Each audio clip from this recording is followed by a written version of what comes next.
Yo, yo, yo, what's happening, people? We are live right now, live from the village right now. It is 8:38 in the PM right now. It is the 19th of September, 2022 right now.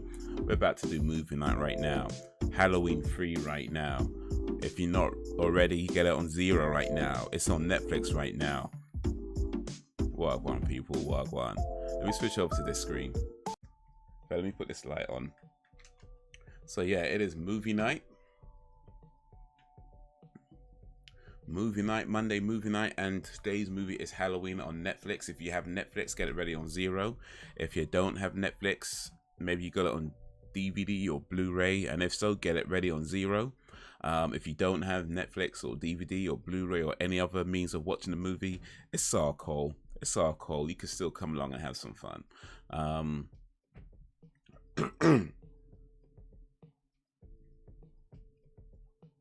So yeah, that's what we're doing today. What's happening, people? So what have I been doing today, actually? So I just recorded a podcast episode with a creator. What is that? What am I saying? A content creator, a content creator friend of mine, someone who I met, I guess about 4 or 5 years ago, maybe a little bit more. And kept in touch and seen a couple of times, maybe once or twice over the years. And yeah, recorded a podcast with her. Her name's Celeste Orchid. She's a cosplayer.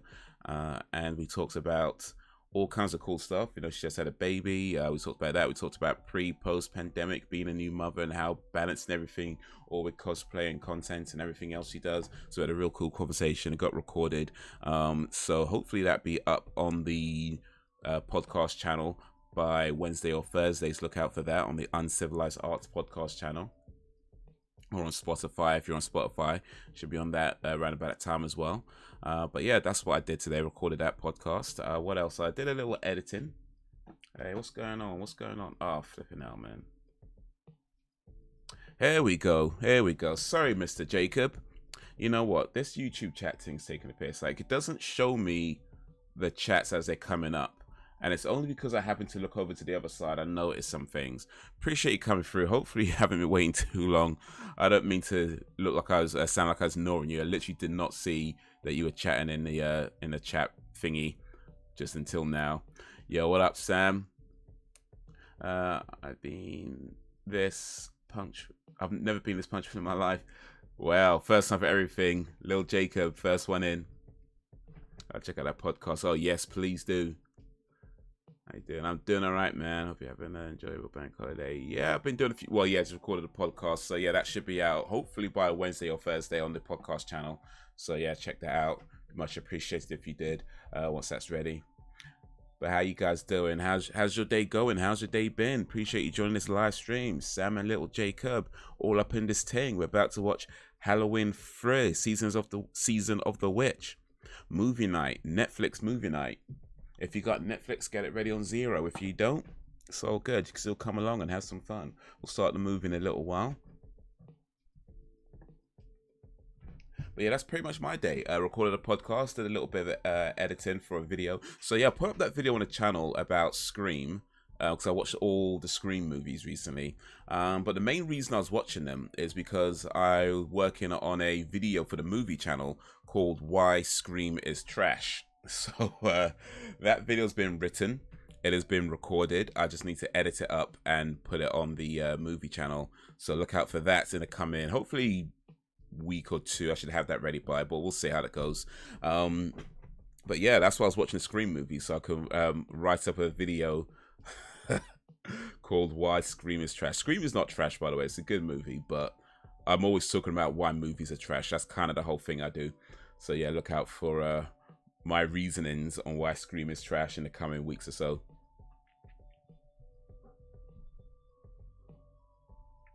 I'm at work on a bank holiday. That's how my day's going. Oof. Man, like everybody was like talking about, oh yeah, we're going to close for the bank holiday because, you know, they're burying the Queen and that. But they still make you guys work? Man, that sucks.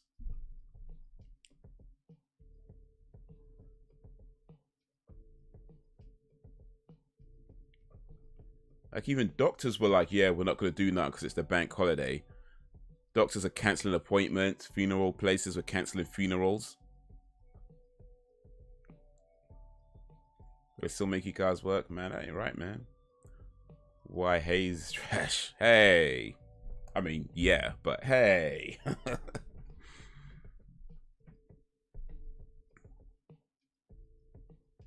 Be right back. Aight. Well, being right back apparently is a thing you shouldn't say in a Scream movie or a horror movie. Never say I'll be right back. Well, I mean, actually, to be fair, some people say I'll be right back in the Scream movies. Actually, wait a minute. You know what? No, I think everybody who said I'll be right back in a Scream movie has been killed. I mean, with the exception, well, technically Randy didn't get killed in that movie, but I mean, he did eventually, right? But I think everybody who has said I'll be right back did get killed in that movie, even though they made the whole kind of self-awareness thing about, yo, you're not supposed to say it because it won't happen. But I think, yeah, everybody who said I'll be right back in a Scream movie did actually get killed in that movie, apart from Randy, but he did get killed eventually. So yeah, you can't even say it in a Scream movie because you won't be right back. Oh, maybe you would be, but eventually you won't be. Okay, bank holiday's a normal day. Oh. No rest. Well, I'm glad you get to carve out a little bit of time for these live streams, so you can watch Halloween free. Which, I don't know, I remember, here's the thing. So years ago, I bought a Halloween DVD box set. It had Halloween 1 up until Halloween, I think 6 or 7, I really don't remember. But none of the cool new Halloween movies. It had all like the old straight-to-video Halloween movies on it. Anyway, so I bought that years ago. What up, Belgian Dan? And I remember watching all the Halloween movies pretty much back to back at that time. And this is going back, it's going to be at least 10, 15 years ago. So it was a long time ago, this was. So, yeah, I don't remember all the things that happened in these movies. But what I do seem to remember is that the movies were getting progressively worse and worse and worse. That's what I seem to remember. Like, the first one was great. I feel like I remember the second one being trash, but when we watched it again, I was like, nah, actually, it's actually pretty good. So I don't know if that's because my opinion has changed or maybe I just remember it different. But I'm pretty sure this one I remember not liking very much. But I don't know. Maybe again, I'm just misremembering. Maybe I'm just misremembering it. Maybe this one is pretty good and it was others. But then again, of course, it's been a long time. Maybe my my opinions are changing it. Maybe I'll watch it again and I might actually like it this time. We'll find out. We'll find out. That's how a Shamrock ad still plays in my mind at times when I see that title, Silver Shamrock. I'm not sure I know which ad that is, actually. To be honest, I don't really watch TV, so I probably haven't seen any kind of ad in a while. I did see a little bit of the funeral, though, only because Elliot wanted to watch it. I didn't get through all. Yeah, it's just kind of on.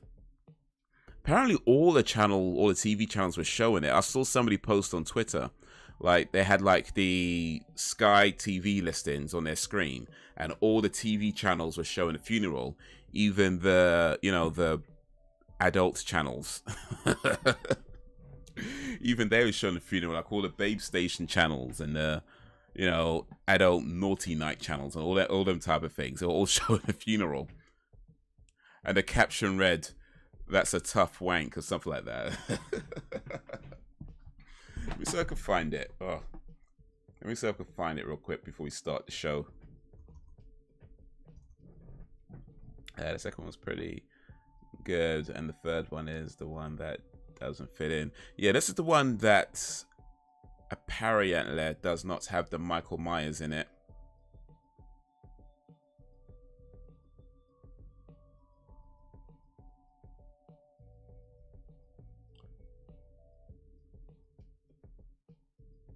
Let me scroll down in my likes. I'm pretty sure I liked it, or maybe I didn't.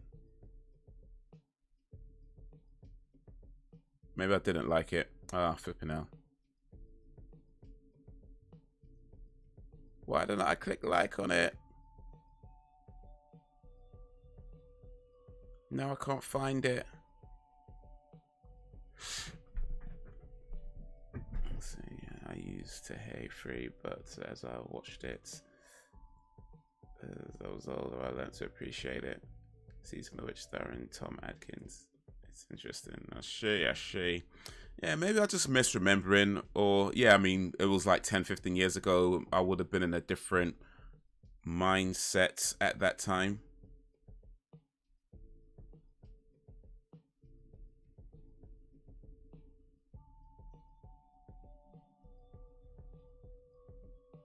Not gonna lie, seeing Charles, I felt for him.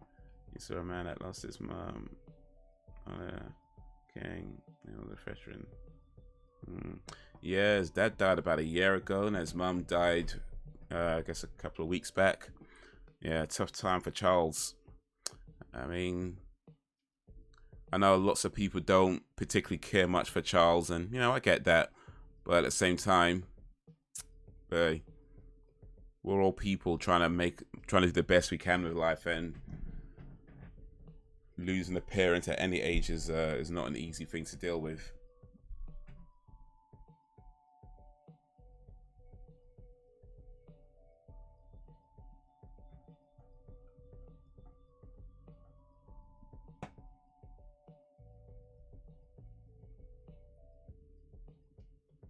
But yeah, man, we got a new king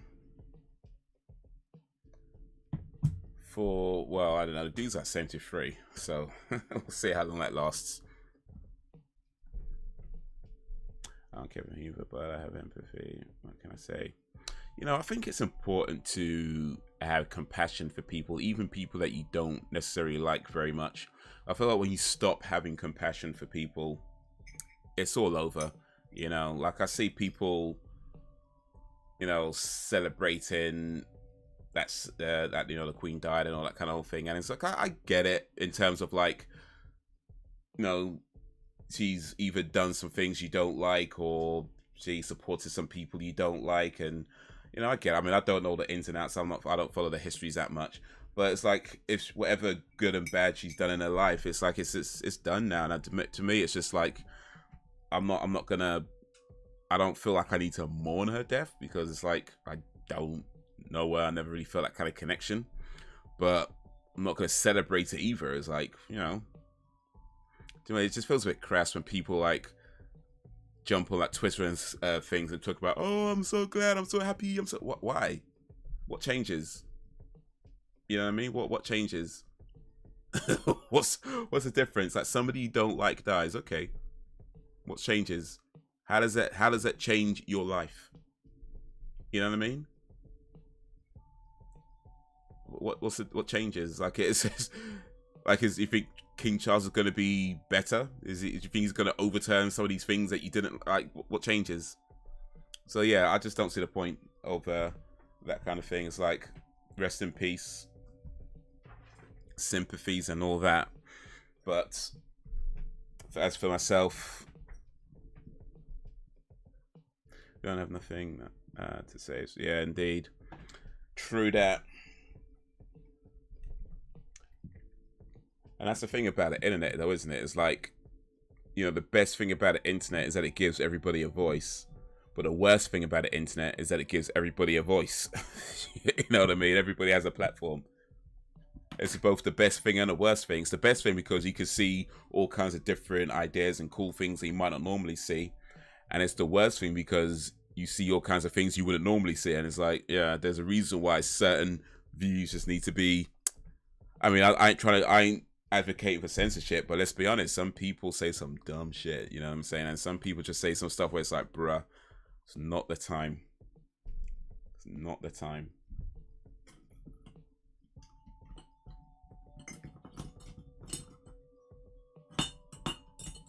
But hey,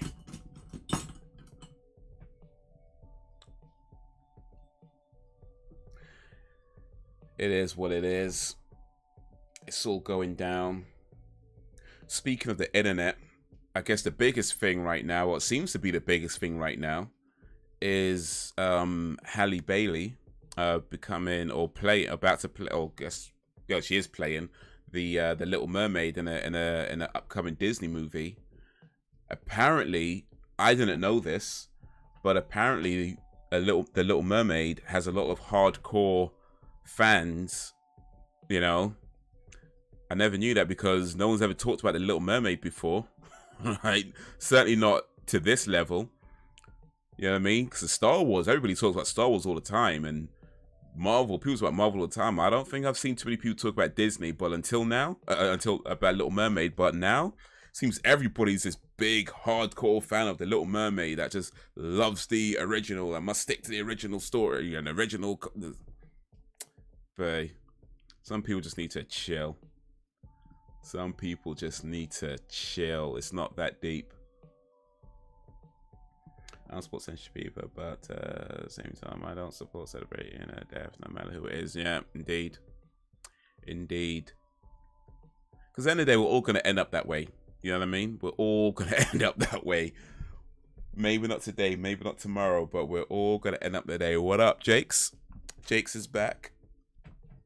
So yeah, I don't see the point of celebrating or being happy that somebody died, because it's like, yeah, we're all going there. We're all going there. It's like, just live your life as best as you can, because that's all you can do. Regardless of who's alive and who isn't alive, you just live your life as best as you can. Look, and I get it, depending on people's situations and where they are, that certain things are easier said than done. You know, I'm not unsympathetic to people's plights, but ultimately, it's like whatever it is you can do to make your situation just that little bit better, do that. You know, I don't know what that thing is going to be, but whatever it is that you can do that makes your life just that little bit better, do that.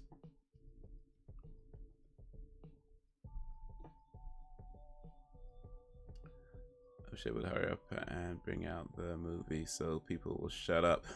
For real. But you know what, I'm not sure people will shut up. Oh mate, when is this movie coming out? I think it's next year. I think it's next year it's coming out. Let me see real quick. The Little Mermaid. When's this movie due?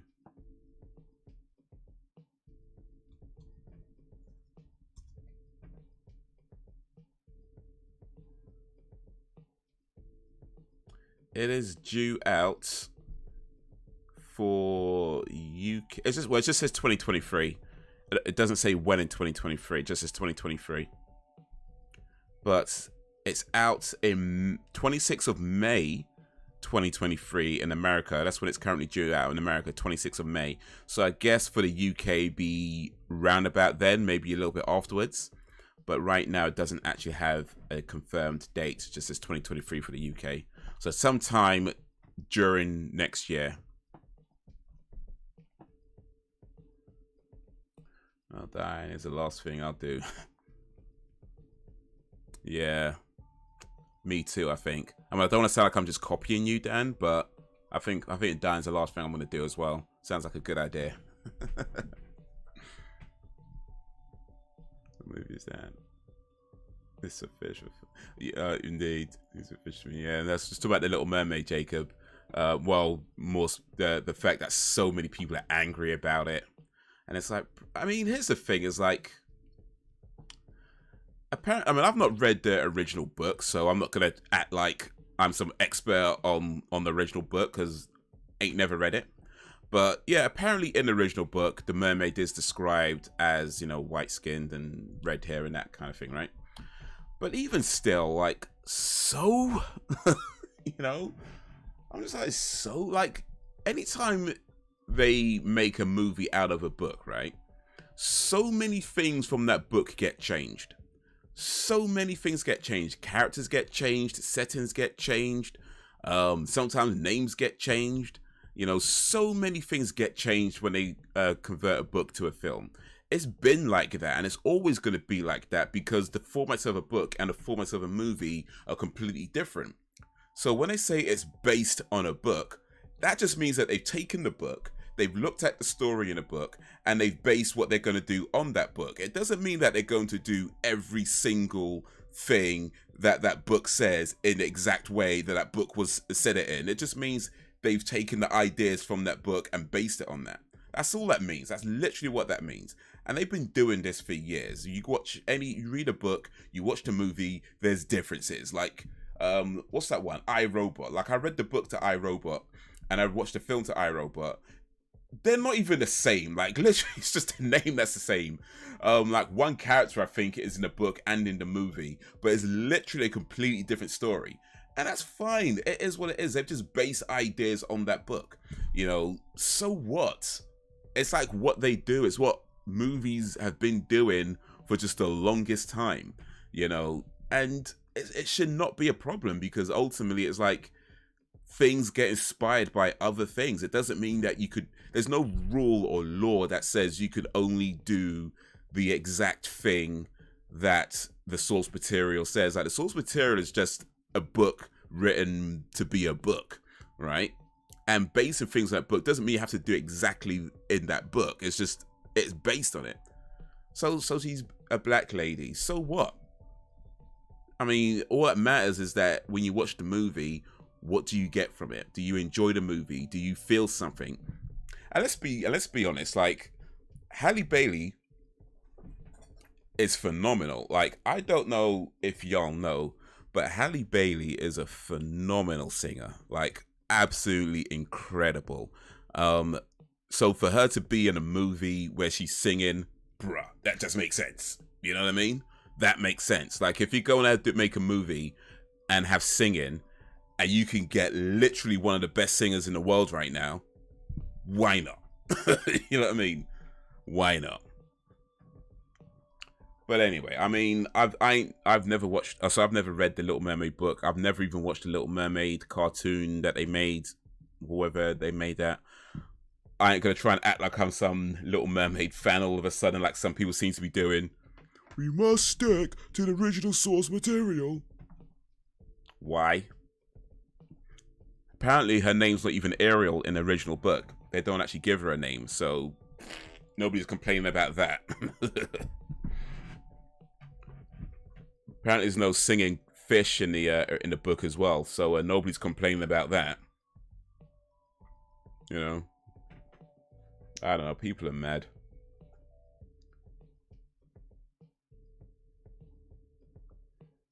I just wish Disney would stop doing remakes altogether. They are getting lazy. Do something fresh. What, like fresh fish? I mean, Disney do seem to be on a remake kick. Like, I think they're remaking a lot of their old kind of cartoons and stuff. Yeah. I don't think I've seen any of their remakes, actually, come to think of it. Yeah, I don't think I've seen any of their remakes. I've not seen any of them.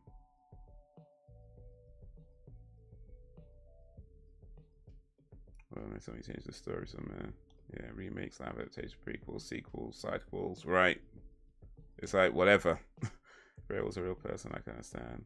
Yeah, but she is a fish. Right, it's a fish. Well, it's a mermaid, we'll get technical, but still. Does she like fish sticks? Do fish like fish sticks? Actually, can mermaid eat fish? Because would that still count as cannibalism? Because mermaids are half human, half fish, right? So if a mermaid eats a fish, is that like half cannibalism? Like, what would you call that? You know what I mean? Like,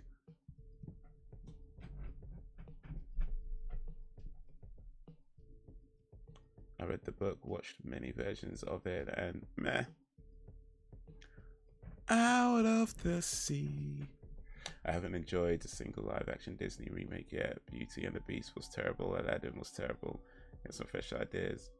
Wait, did I see? No, I didn't. Yeah, no, I've not seen any of their live-action remakes.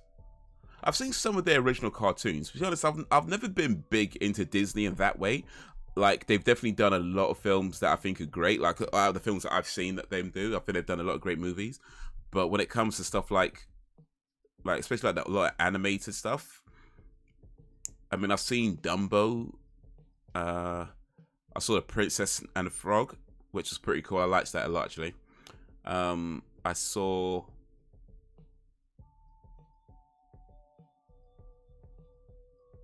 A Lion King. And I'm sure some other things as well, but that's probably just about it. Most of the Disney stuff I watch are either like the CGI stuff, like, you know, how Toy Story and that kind of stuff, or, you know, when they just do movies, like regular movies.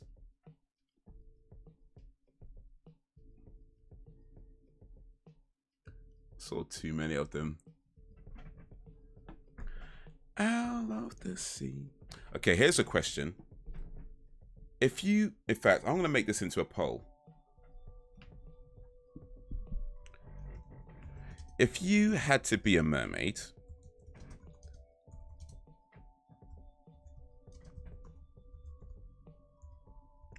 would you rather... It's going to be the poll for the chat.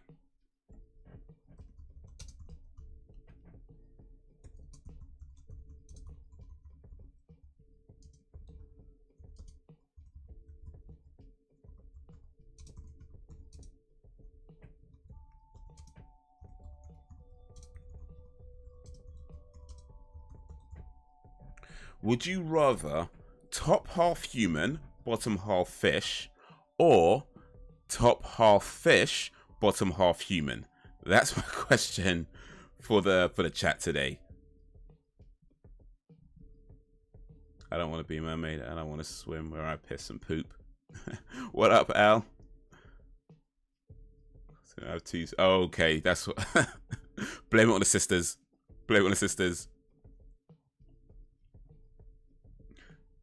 Dan was like, I want to watch Little Mermaid. I mean, no, I don't say that. It's my sister said it. It's my sister said that. Oh, yeah.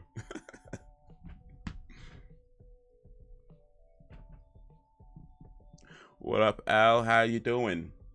We're about to... Oh, wait. No, you said you didn't have Netflix. Never mind. But, yeah, we're about to watch Halloween. In fact, we'll start the movie in a little while. So if you haven't already, make sure you're on 0. Start the movie in just a moment or two.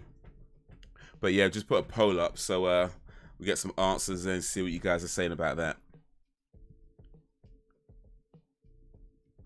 Little Jacob saying top half definitely human. So top half human for Jacob, bottom half fish. What would be your reason for that, little Jacob? I feel like I know why people would say that, but yeah. Let's just get some reasons. But while we're doing that, let me switch over to this screen. So, start the movie in a second or two. Get that ready. Dan just voted. Oh, wait, that's not what I want. Let's back up a little bit. All right, so we're going to start the movie. We're going to go 3, 2, 1, play. So, get ready. 3, 2, 1, play.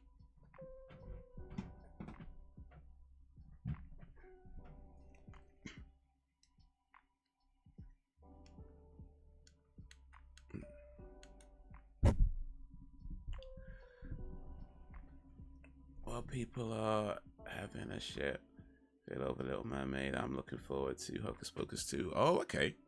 I'm not sure I even knew that was making it. Oh, wait, no, I did see that, actually. I did see that.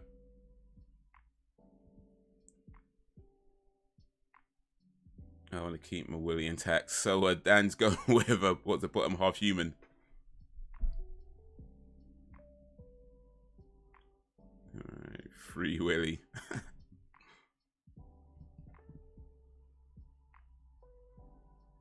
Tom Atkins. So yeah, so if you go with top half human, bottom half fish, right? That is, I guess, what most people consider more aesthetically pleasing. You know, you could say kiss girls and, or boys, you know, whatever you prefer. You could, you know, cuddle and that sort of thing. That being said, you can't really walk around if you do come out of the ocean. You know, you come out of the ocean and you're going to struggle to get around because, you know, you might need a wheelchair or something. Whereas, if your top half is fish and bottom half is human, right, then, you know, you can walk around if you do come out of the ocean. You can still swim, of course, because you can swim with your legs. You could still, you know, ride the pony, but you might find nobody willing to do it with you when the top half is fish, so that you might struggle with that. So your only other options is possibly other fish, but then they might be a bit freaked out by you as well. So that, you know, you kind of like got the tools to do the business, but nobody's gonna want to do it with you, you know, so that you might have that issue. So you know what I mean. So I don't know, I thought there's pros and cons to everything. There's pros and cons, right? And I can still do the splits. But if you fall over without hands, you might struggle to get back up.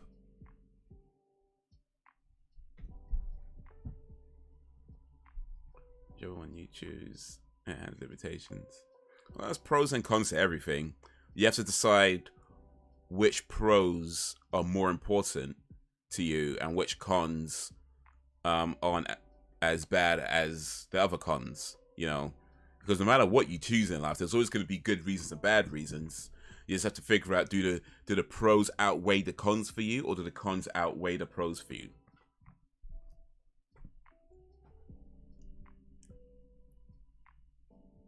There are ways to solve both. Well, there are ways, but some of those ways are, shall we say, not recommended. If your top half was fish, you wouldn't be amphibian. Wait, if your top half was fish, you wouldn't be amphibian. Okay. If your top half was human, you would be amphibian. Wait, amphibian means that you can go live in the water and out of the water, right?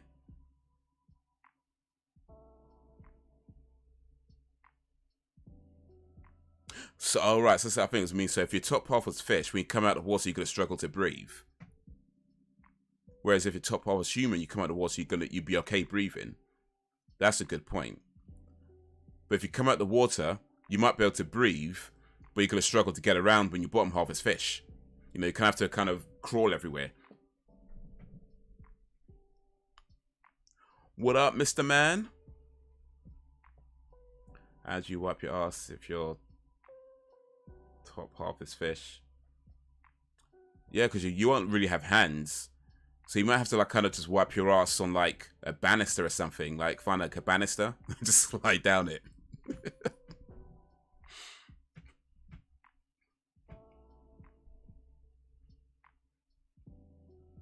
Oh, what problems you can solve? What you can't exactly. Where's the? Well, there's oil. Yeah. I just picked up half human so I can keep my boobies.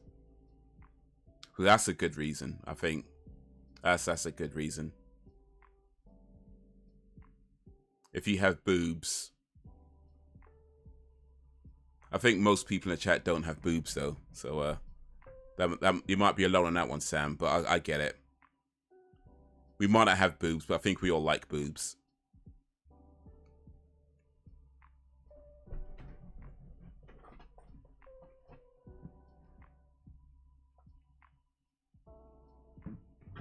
How do you wipe your booby saved? This makes my week better. Yeah. Every time a booby is saved, an angel gets its wings.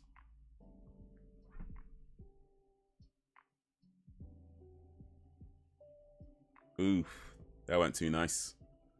Your top half is fish.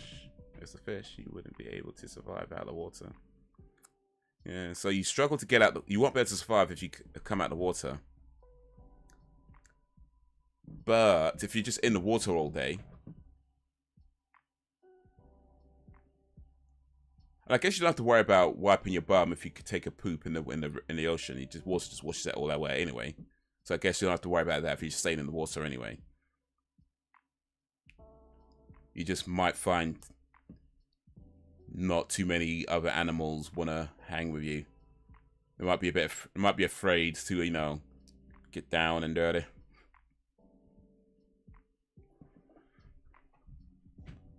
It was worth saving for sure, indeed. Future for everything.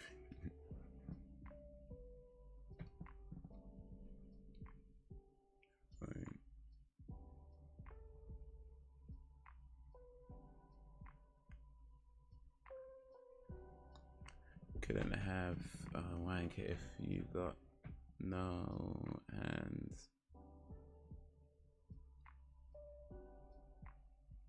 True. True. And yeah, I think the other fish would be reluctant to like give you head. So you're just kind of on your own, really.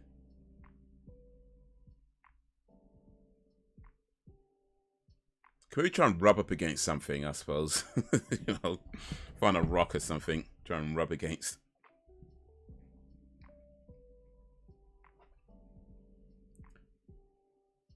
But then, if your top half is human and your bottom half is fish, you still can't have a wank anyway. You're right. I mean, you might have hands, but it's like your whole bottom half is fish, so you can't really do that anyway. I think either way, you kind of lost that.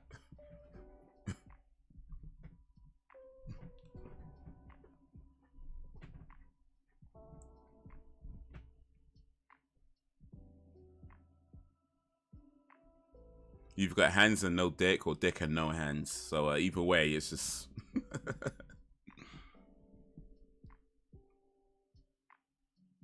If you didn't tell me type of fish. El Pistog... I'm probably saying that wrong. El Pistostagi would be an example. Okay, I'm going to have to look that up. El Pistostagi.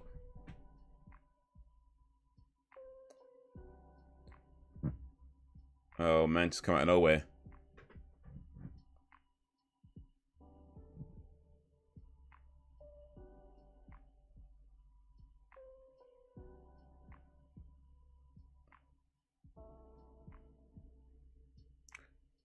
Elpistostegi is an extinct genus of finned tetrapodomorphs that lived during the late Juvetian to early Fresnian ages of the late Devonian epoch.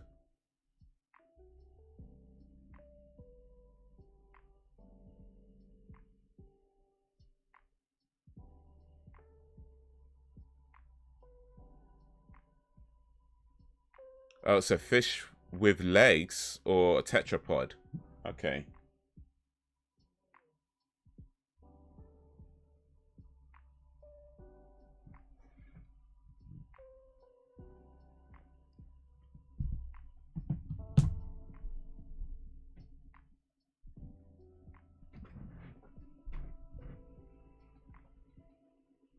Some ungrateful kids right there.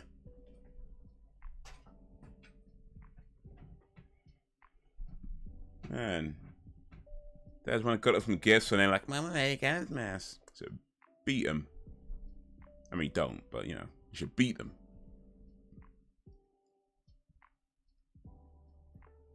I would have thought fish would be great at giving head, being that all they do is suck up water all day. Yeah, but would you want like I mean, here's the thing. Like I imagine not too many fish would want to suck on a human cock anyway, right? And even if it could, they got sharp teeth. Like their teeth are kind of like small and sharp. Would you really want that? You know, on your like.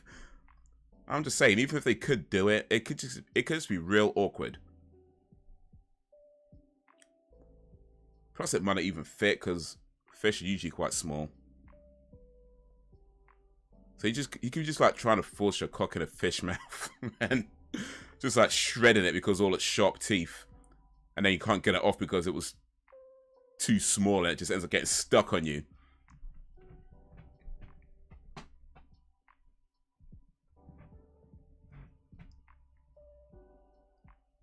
Sharp teeth isn't an issue. Oh, okay. Dan likes it rough.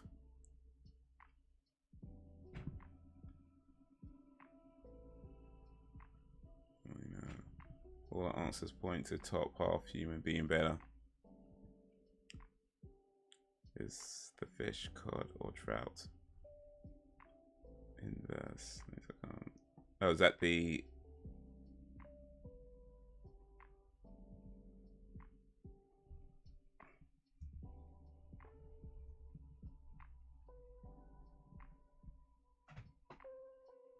I'll look at that later. How did we get onto this subject? Oh, it's the poll question. That fish. Trying to figure out which is better, top half human or bottom half human. Or top fish, bottom fish, yeah. Imagine if your fish mistakes your dick for a worm.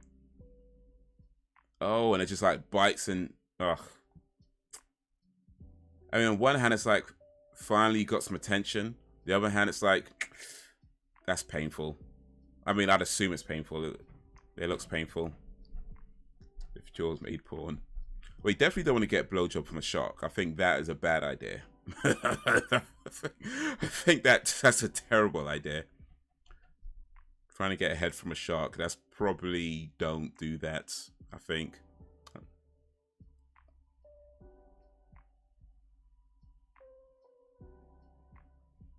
Just trying to find a fish with no teeth. That's whichever fish has no teeth, that's what we're gonna have to look for.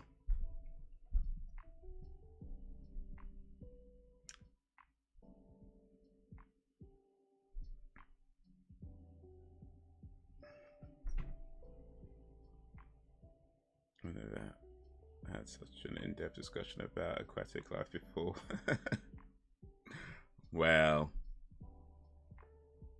that's what we do, man. Watch Halloween 3 talking about getting head from a fish. That's what we do. Well, sometimes. We're not always watching Halloween 3, to be fair.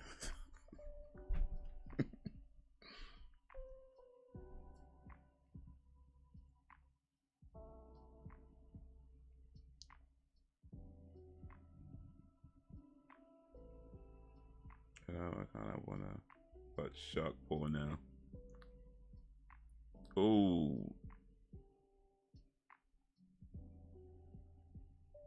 Oh, he's just digging at his eyes, though. Oh.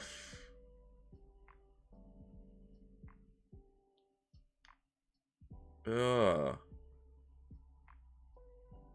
That was nasty. You know, sharks have 2 dicks, by the way. I don't know if you know that, but no, now you do. Sharks actually have 2 dicks.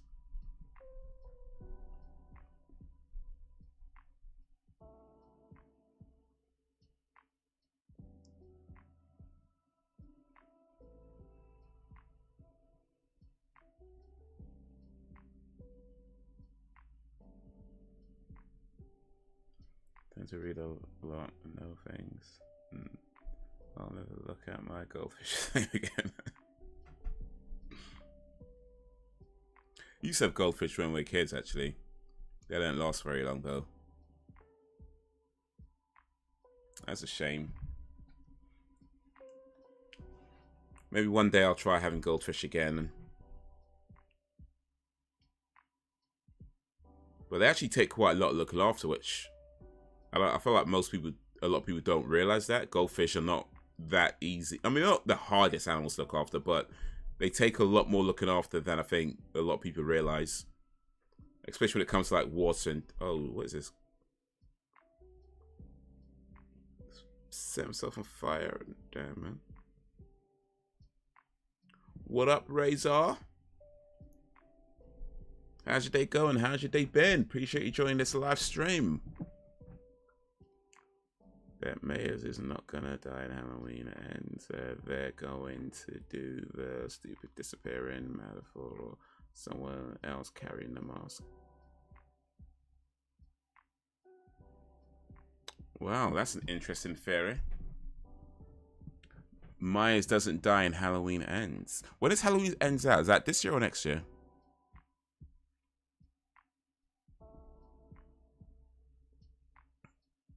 Doing good. Awesome. Appreciate coming through, man. It's this year. Okay, cool. Yeah, I've seen, I think, most of the Halloween movies, but a lot of them I saw years ago. And I don't remember a lot about them.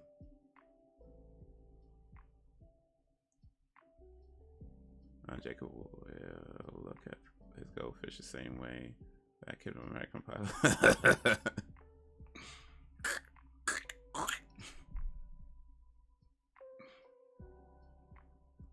It's out next month. Oh, that is soon. I'm probably not going to be able to see all Halloween movies before it's out then. So, but we'll see. Maybe I'll try and speed them through and then try and watch Halloween Ends in the cinema. Maybe. Maybe. But I'm well behind on the Halloween movies. They've got like 1 million of them out by now, I think. Something like that.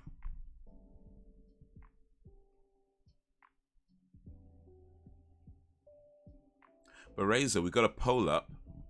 If you'd like to contribute an answer to that poll, which is, if you had to be a mermaid, would you rather be top half human and bottom half fish, or top half fish and bottom half human? And you can let us know why you chose the one you chose.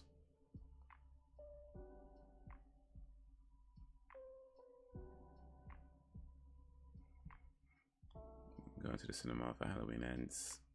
I'm going with Elle and her dad. Nice family night out. Top human to see mermaid like. Okay, okay. Seem more normal.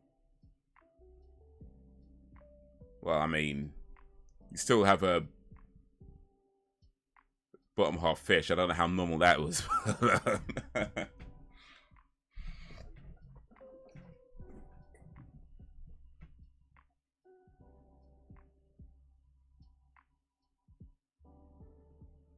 I don't know, man. I feel like oh, excuse me. I think in the end I probably would go top half human, bottom half fish.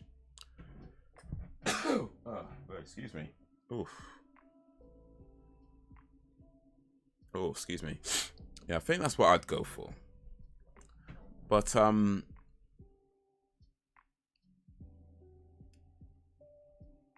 I feel like you could probably do more with, even if like you come out the water, you know, you still got your fish bottom bit, so you can't really walk around too well.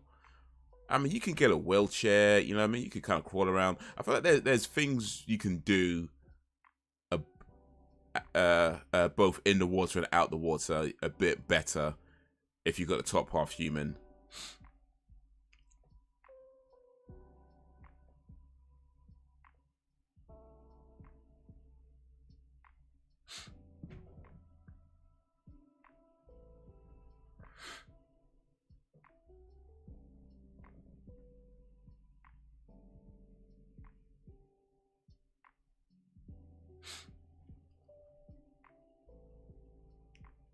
Job. Elliot doesn't mind me going. If I died, otherwise that would be awkward.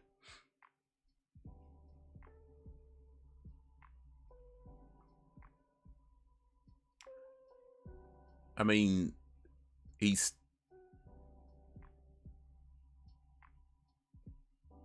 the father of Elle, so yeah.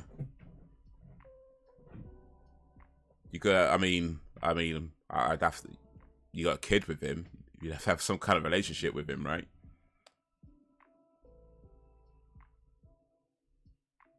Just it is what it is.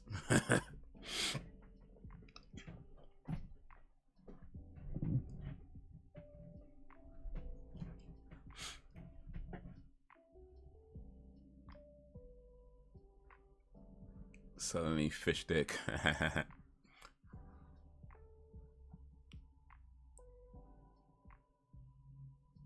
Oh wait, so Hold on a second. So Halloween the movie is a movie in the world of Halloween 3. So Halloween 3 is not in the same universe as Halloween. Am I understanding that right? Halloween 3 is not actually in the same universe as Halloween.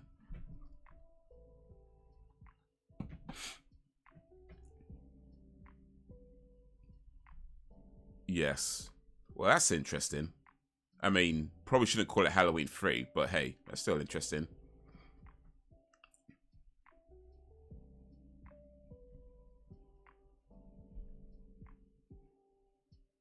They probably should have called it, I don't know, Halloween Multiverse or something.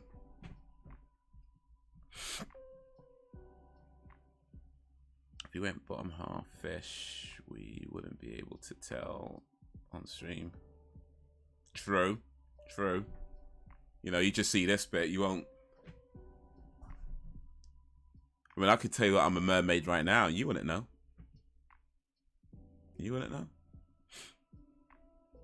Unless I stand up.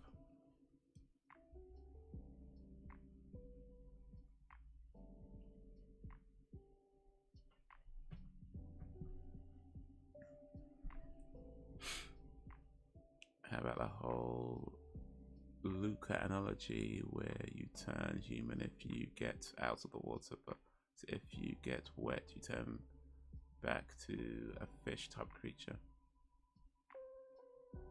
Okay, so like in a Splash.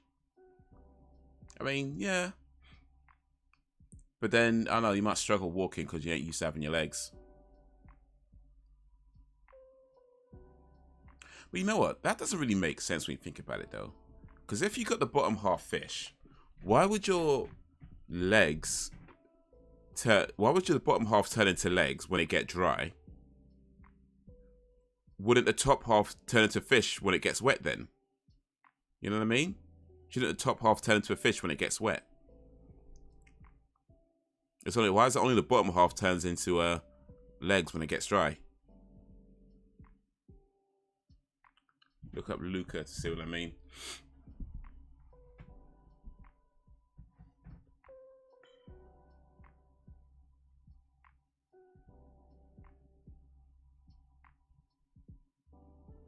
Oh, Luca's mermaid thing. It's a mermaid movie.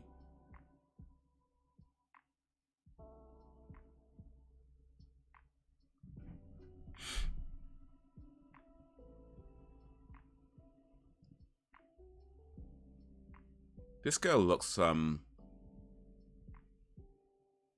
like Jessie Spano.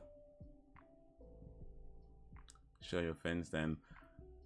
Do I have to? I mean, I feel like if I just say I'm a mermaid, you should just take my word for it, really. I shouldn't have to show my fins. Matter of fact, I can't because I've the fact that I'm a mermaid, I have trouble getting up. So I can't really move around too much. So you just have to take my word for it. It's just this bit is human, the bottom half is all the fishtail. Move the camera then. I mean, I would, but I feel like I don't want to show like fish nudity on stream. I'm not sure what the YouTube rules are on that is, so it's probably best I don't, you know. Free wanted to start a different universe without Maze, but the movie bombed. She. Which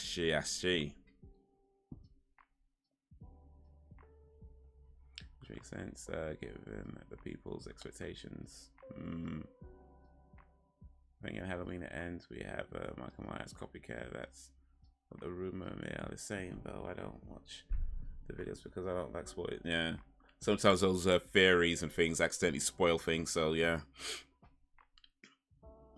But you gotta tell me what's the recipe for what you are on. The recipe for what I'm on? What am I on? I'm not eating anything right now.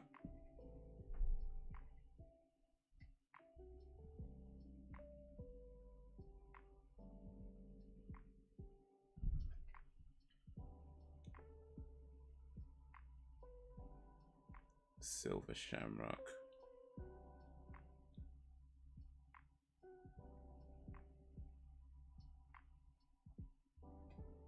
You can make the Halloween commercial, Dan.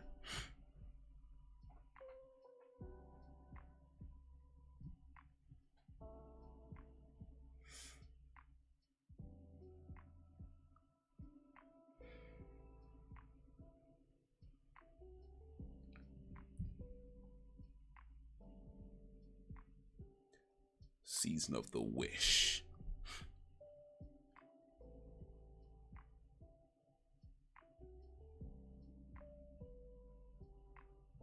Appreciate the likes, guys. Big up for that. Okay. I think I see maybe that silver. Okay.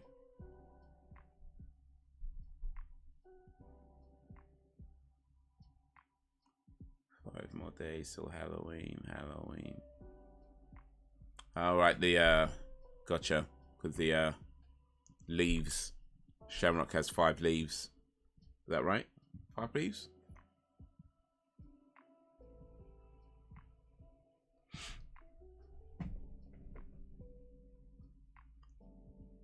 Was it 4 leaves? Wait, how many? Or 3 leaves? Actually, one of them anyway.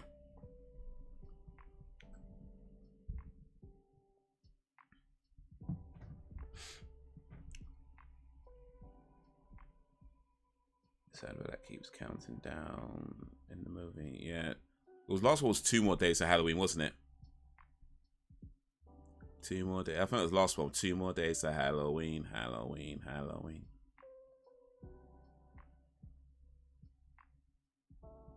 What color is your fence? Also, what determines the color?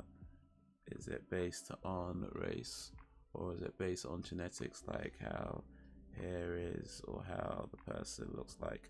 Well, my fins are they're kind of like a turquoise kind of color, right?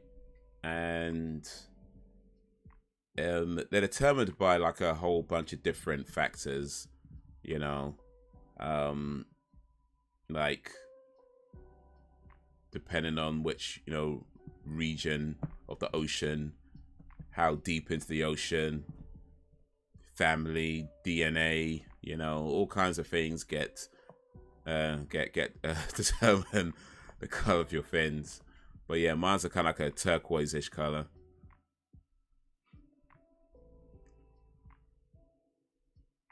And now you know. Now you know a little bit about mermaid genetics.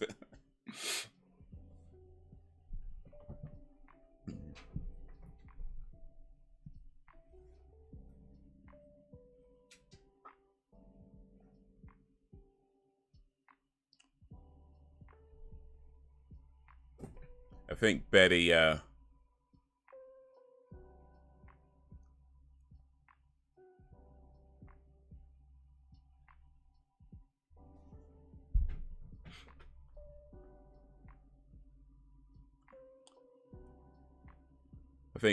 is looking for a little something. I imagine your fins to be a dark purple. Well, I mean, in the right lighting.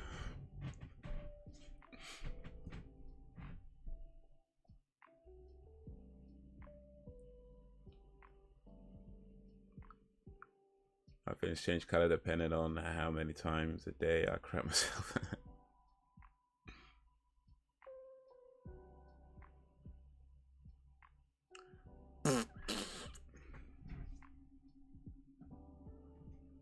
Oh wait, no, I don't have it.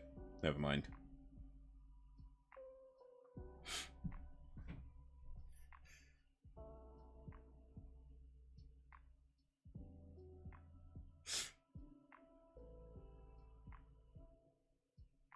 Oh, she wants it. This is an 80s movie.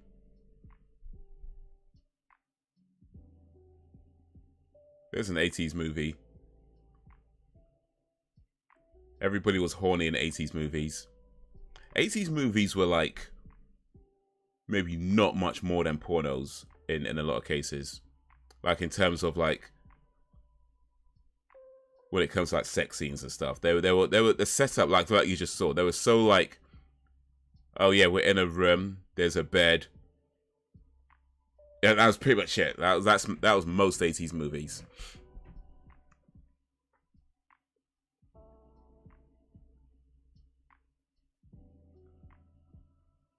'80s movies did not prepare you for the real world at all. Movies got horny in the 90s and early 2000s. I mean, I'm not saying movies in the 90s and early 2000s weren't horny, but that's certainly not when they got horny. Mate, like, they were making, like, horny movies in, like, this. I think the first one was probably in the 60s, but certainly by sort of the mid-late 70s, it was just wild. And 80s, it was just expected. Like, it just got to a point where it's like, yep, there's a nude scene, and that was just about every movie. Barely had a reason for it. It was just put it there.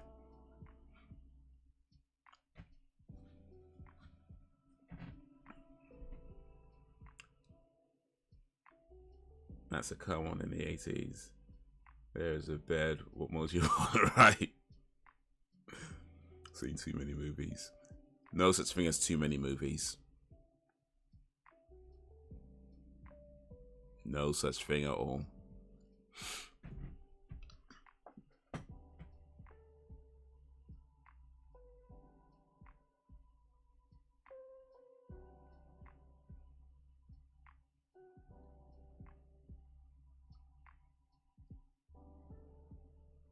I ain't got no diseases. Mind if I have a drink? Alright. You're not gonna... He's a doctor. He's never gonna test him.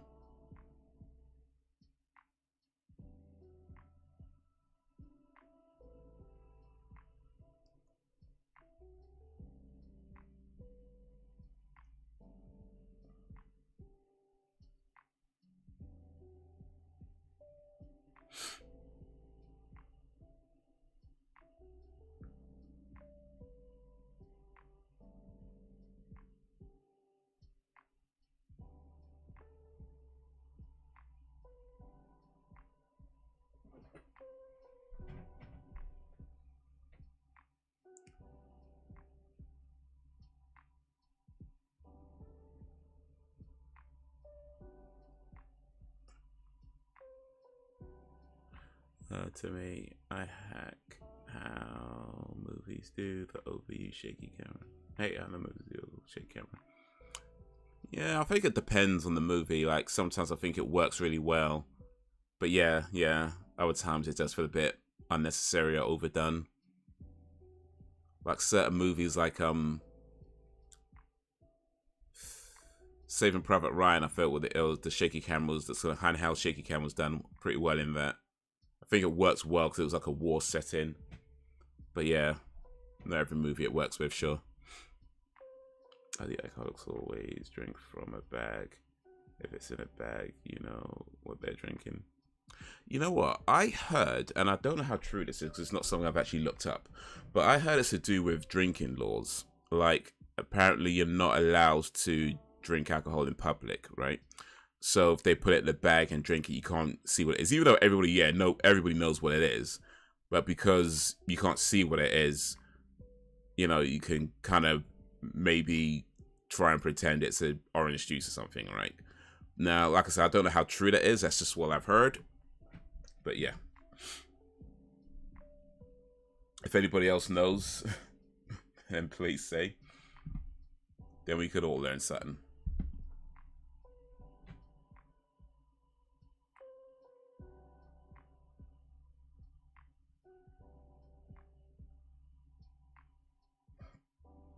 Uh-oh.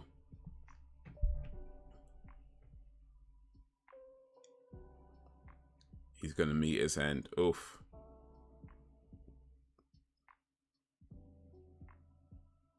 Ooh. Rip his head off bare hands, you know.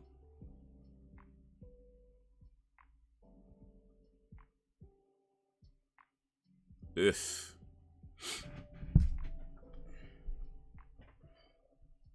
Well. Don't get into a fight with those guys.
Marge Gutman, huh? I think Marge Gutman is about to get gutted.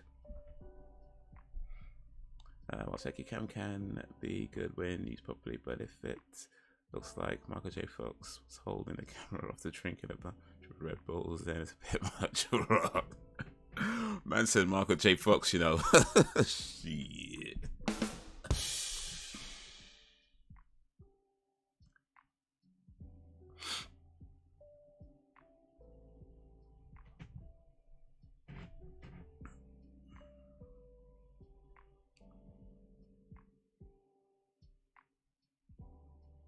Yes, but if it's a horror movie, I want to see the action. I want to see what's going on so I can feel scared. I see. Does shaky cam work in horror movies? Let's see. I'm not sure I could think of any right now where they've done shaky cam in horror movies. But, But yeah, I guess, yeah.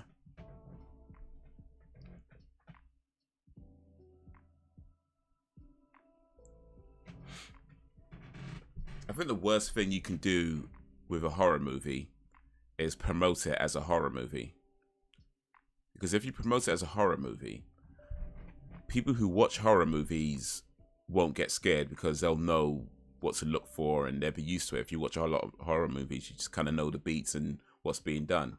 Even the ones that try to do things different, you know, you kind of get it. And if people who don't watch horror movies, they're just wanting to watch it because, you know, they don't want to watch horror movies. So I feel like if you're going to make a horror movie, promote it just as a regular movie. And then as people are watching it, then they could do all the jumps and stuff and get scared if necessary. This guy's got a wife and 2 kids.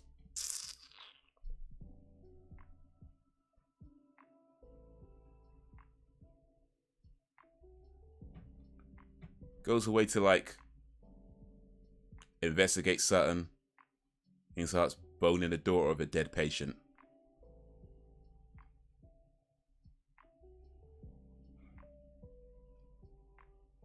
Probably a good thing Michael Myers isn't in this movie.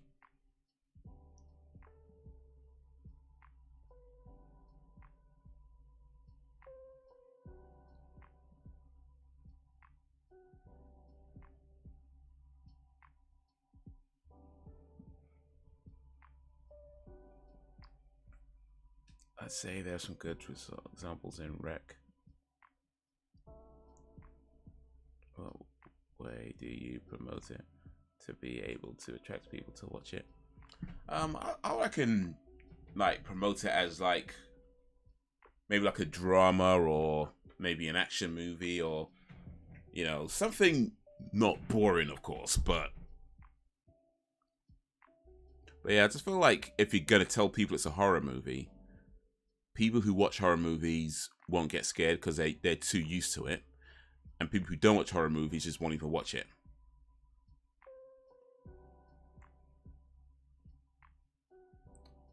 Wait a minute. So he's banging this girl, cheating on his wife, and he didn't even know how old she was. Man, this guy's wrong. Man had his dick all up in there. Then he was like, wait a minute, how old are you? Nah. Check that first. Check that first. She was like, I'm older than I look. Okay, well, how old does she look? How old does she look? Because however old she looks is the age that he thought he was banging. You know what I mean? So, nah, this guy is wrong. This man's a wrong one.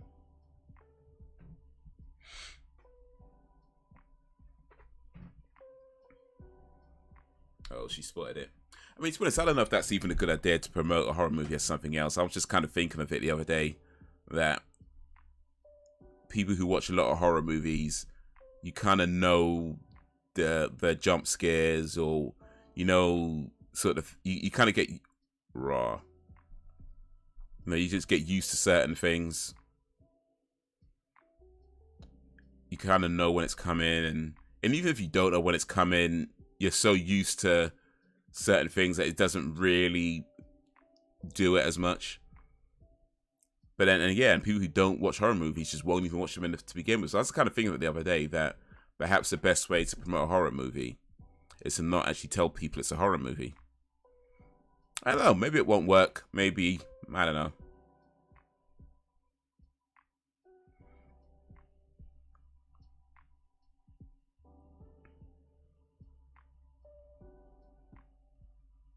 Like I've seen so many horror movies. I expect a jump scare when things are too cool. Right, exactly. And they often, some of the newer ones, they do that thing where they'll make it look like a jump scare is about to happen, and you already know it's not going to happen because like things would get quiet, something would be out of sight, and it's like you're expecting it. That's when it's not going to happen. They make it look like it's going to happen, but it's not. Right? And then you kind of know that it's coming. It's just not going to come in those places. So like even when they do things a little bit different, it's still the case of I can tell that it's coming. Maybe not all the time, sure, but I feel like a good percentage of the time I can tell when the jump scares are coming.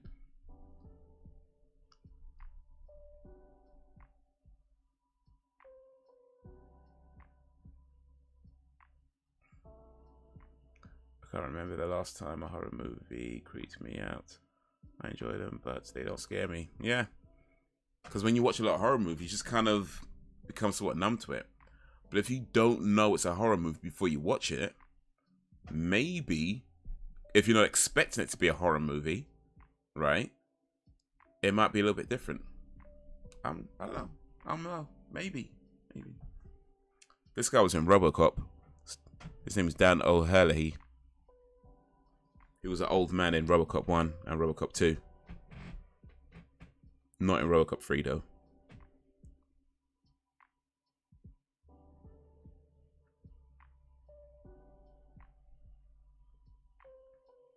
Something that creeped me out was when I was a kid.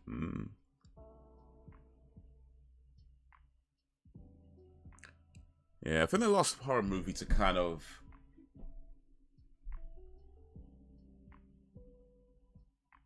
I don't know if I'll say it freaks me out, but certainly kind of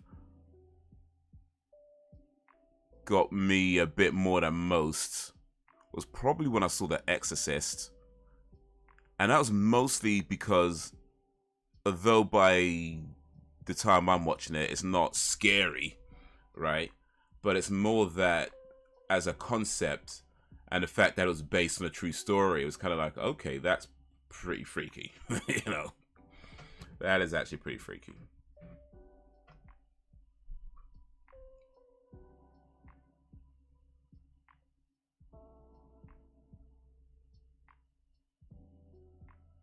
Saturday the 30th.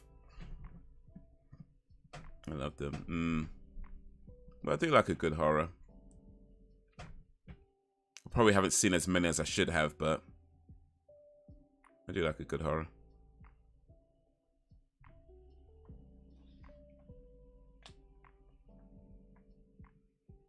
I would like someone to make a live action version of Elfen Lied. What's Elfen Lied?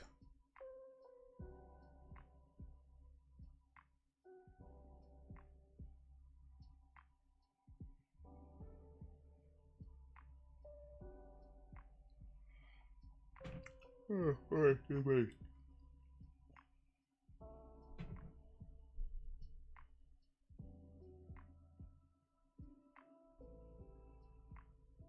Liar. Bye.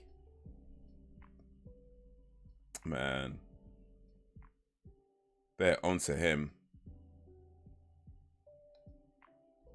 That's why when he sent a doctor instead of a detective. I mean, they didn't send him, but still.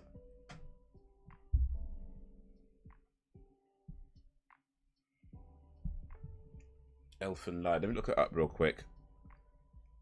I ain't even know what that is.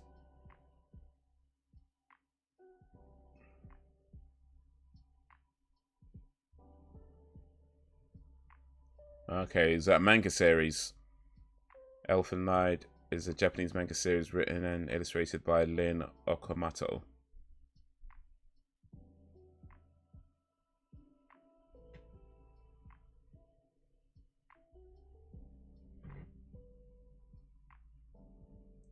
Is that what we're talking about?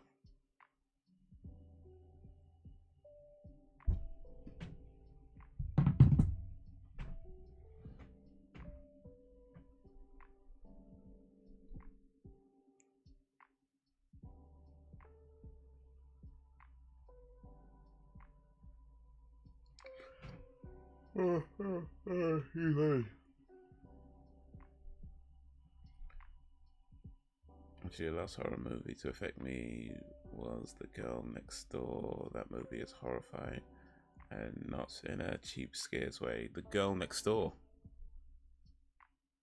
I'm not sure I've even heard of that one. All right, I have to look that up. Oh, so I haven't seen Hereditary yet. Damn, need to get around to that.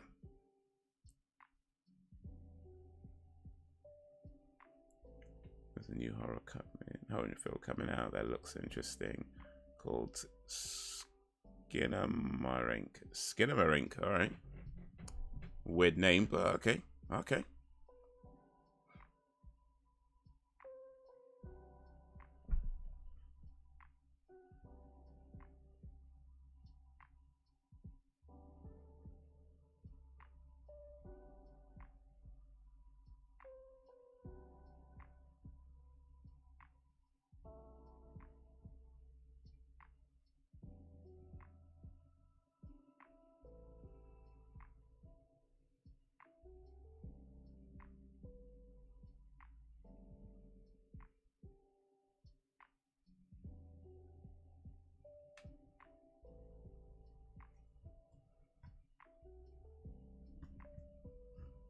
Oh. He's the good guy, huh? Mm-hmm.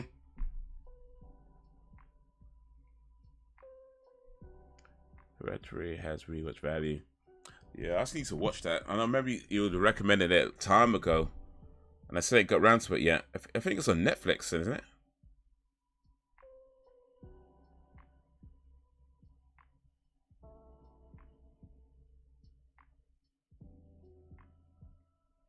Oh no, maybe not.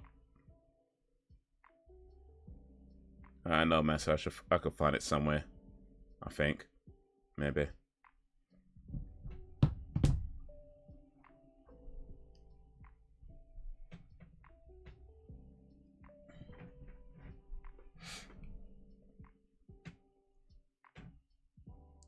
It's the 2007. The Girl Next Door. I don't want to watch it again.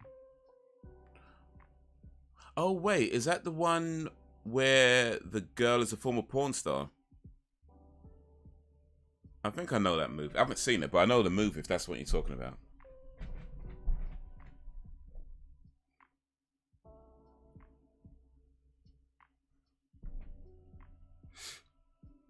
It's got the girl that used to be in, well, that was in, the girl that was in 24. She played Jack Bauer's daughter.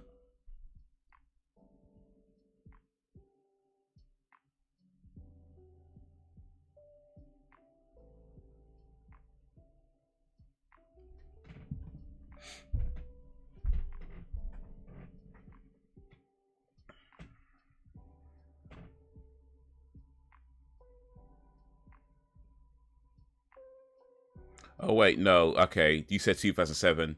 The one I'm thinking of was from 2004. Okay, so that's a different movie. Horror thriller. Okay.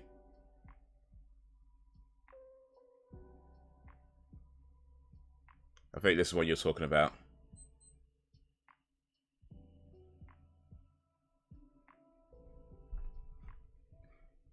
No, it's not that. Okay. There is a film called Girl Next Door about where the girl was a former porn star. But yeah, I haven't seen that one either.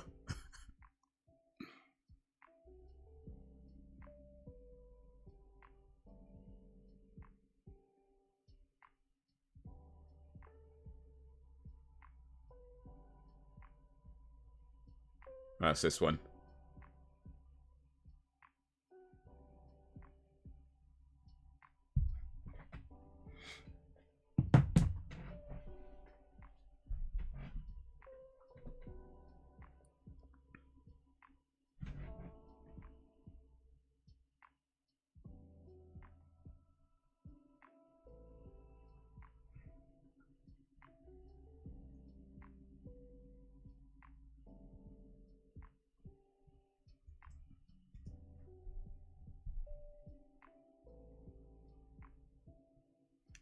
Appreciate that, Dana. We got it. We got it.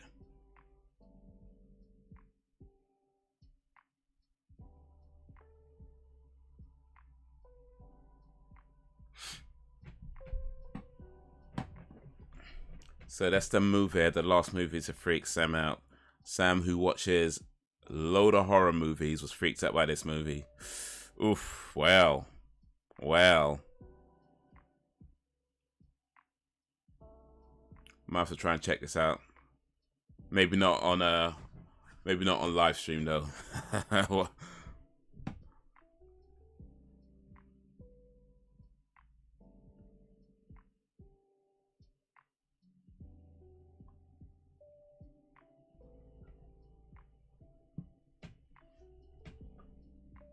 Yeah, that's it. It's about abuse, and it's without a doubt the hardest thing I've sat through. Oh, indeed. I think films like that, I've seen a few films like that where, yeah, they can be tough for sure.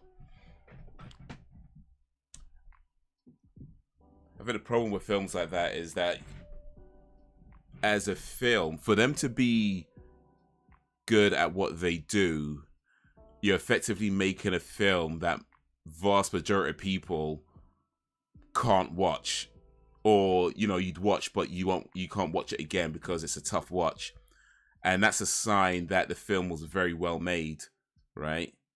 But then reality is that it's still a hard film to watch. So when it comes to making money and buying it and stuff, well, I mean, I don't know what the business is like on these things. Maybe they do well, I don't know, but effectively, if you're watching a film that most people will watch once, it's probably not the best way to make a lot of money out of a movie.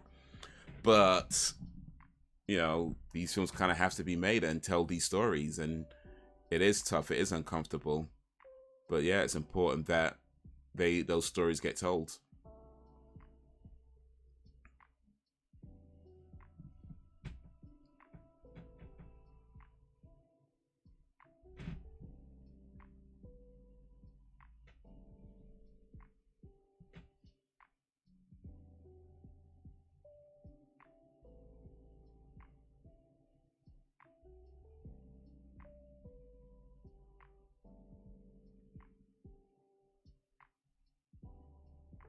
Oh, one more day.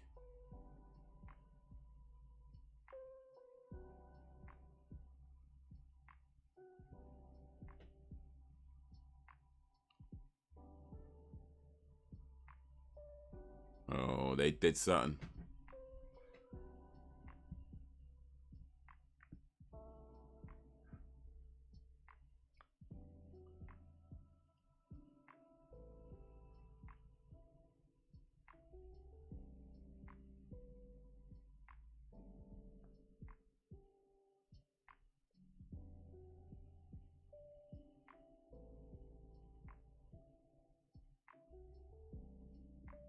They just leave the front door open though. Oh, they sent the boys round.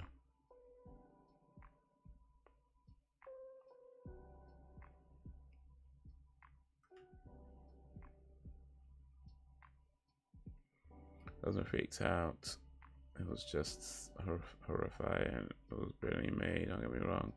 The worst part, it's based on a true story. Oh, yeah. Somebody's pain. Somebody's real life pain.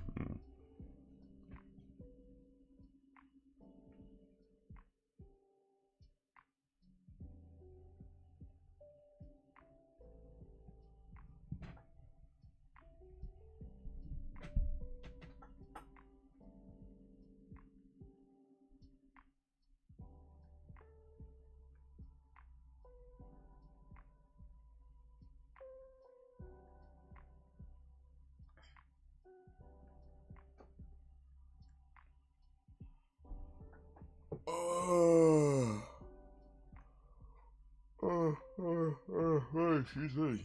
Oof. Man, they ain't getting no luck on the phones right now.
I can't remember the outcome of this movie.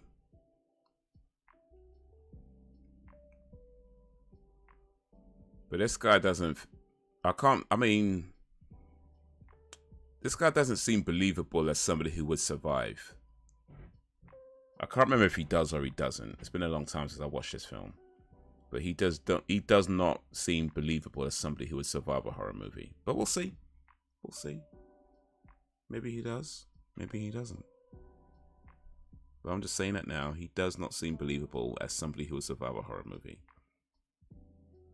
He seems like the type of guy who will walk straight into a trap. Like, the fact that he's lasted this long is just luck. But now they're onto him. So we'll see. We'll see.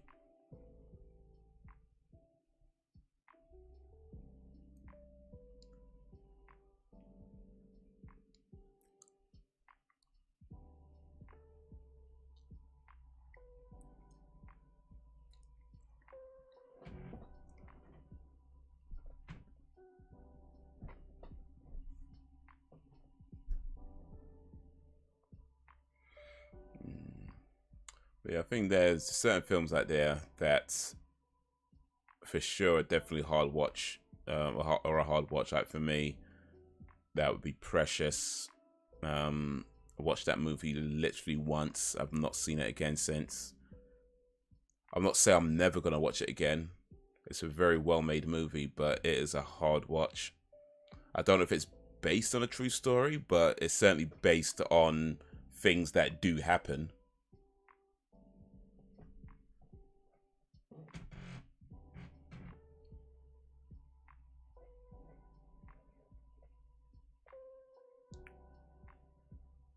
Well, it's mechanical head. Oosh. Mechanical body.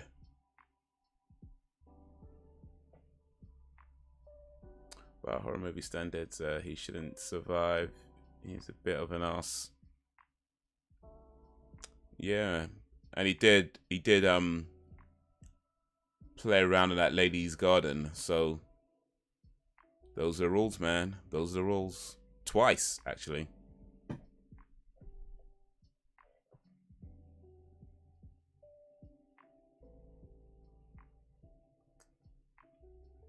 But I think the no sex rule seems to mostly apply to girls, though. Well, actually, no. I think guys... No, wait.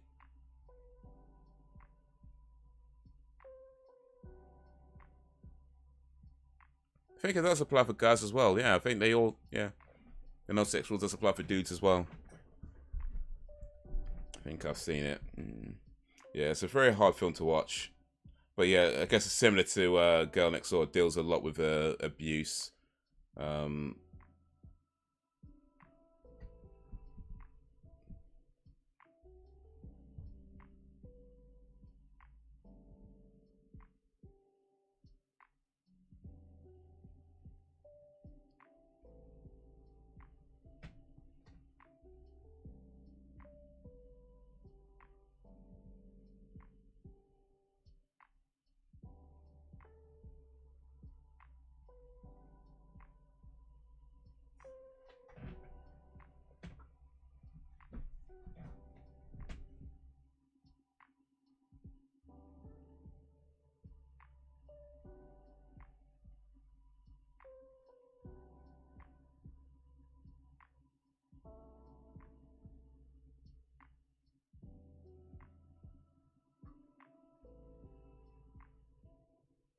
He's really just wiping that gunk off his hands with a tissue.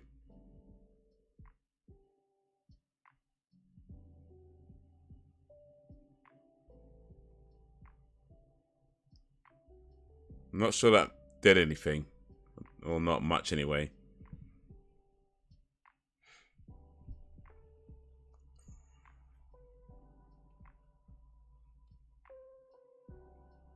Sunday the 31st. Halloween. All Hallows Eve.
Recommend Girl Next Door if you can handle it. Just won't sit through it again. Well, I don't know. Maybe I could. A lot of time passed. I just remember how it made me feel. Yeah, I might try and get to that. But yeah, I get that. Certain films you don't watch too many times, even though they're good movies. That's literally the reason why you don't watch them too many times, because they're really good at what they do, and what they do is tough to watch. But yeah, I'll try and get to that. I don't know, maybe not this week, maybe next week, we'll see. But we'll share, man, we'll share. We'll share.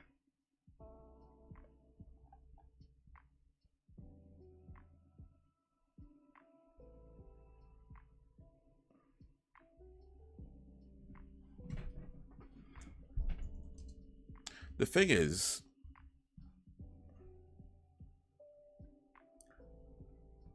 why is it that bad guys always tell the guy they're about to kill their grand plan before they actually complete their grand plan?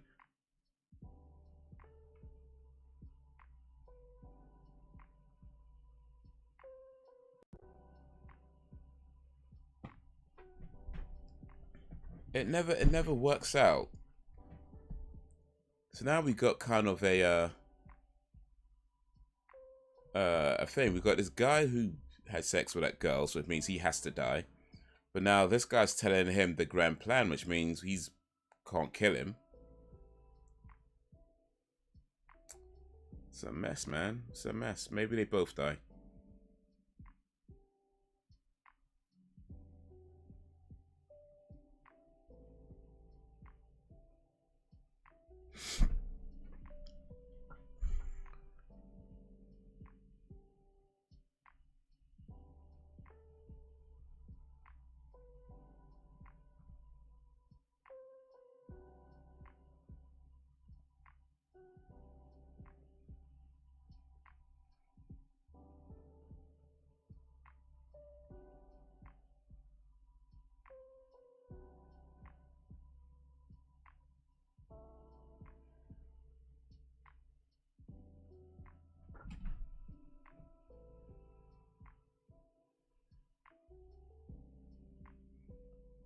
No clue. Just kill them. You never learn. Kill them all.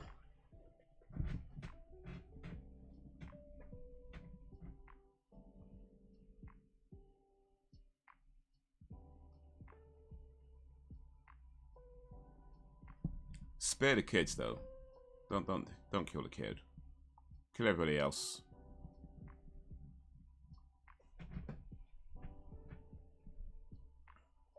What, they're gonna kill a top salesman though? Man, that's so bad. Test room A.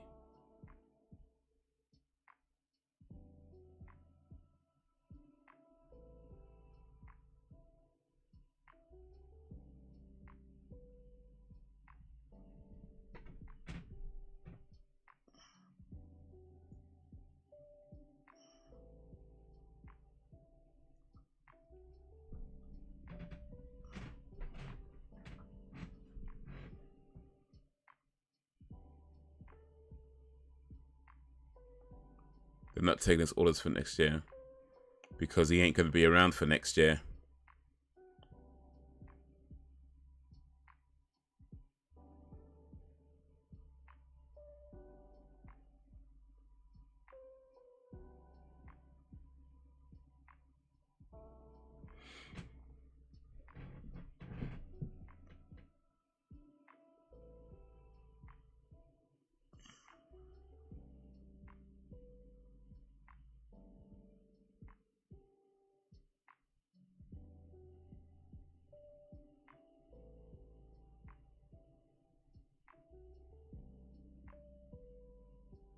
Subliminal messages.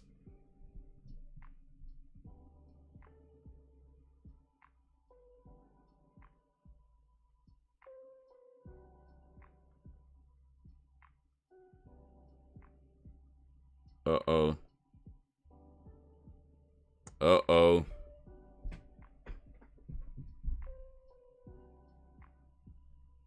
You're gonna kill the kid.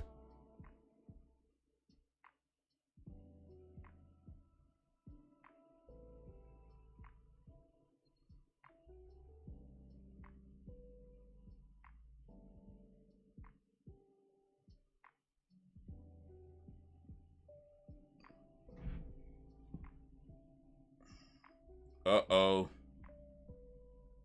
Oh, that's nasty. Oh, snakes?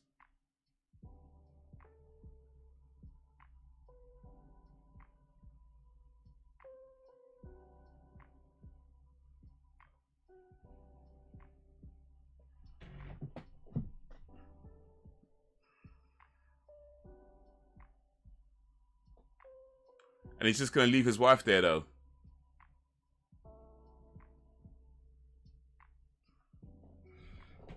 When you said leave the kid alone, they are like, nope, kill him. Yeah.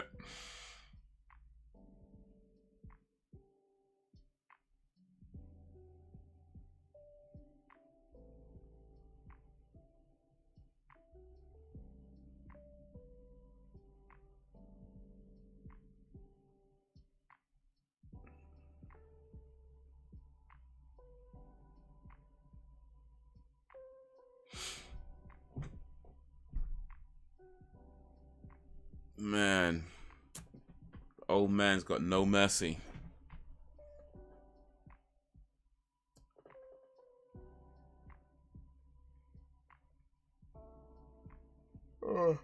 Yeah, what up, Brax? Brax Bevin, a place to bevin.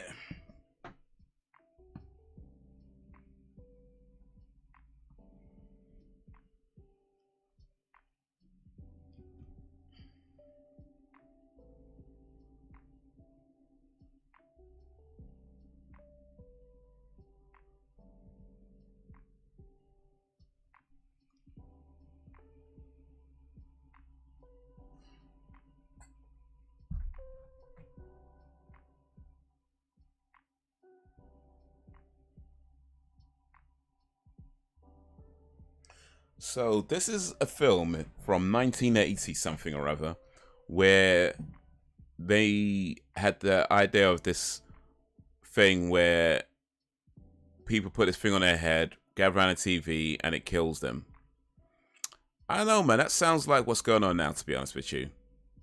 I mean, not exactly, but still.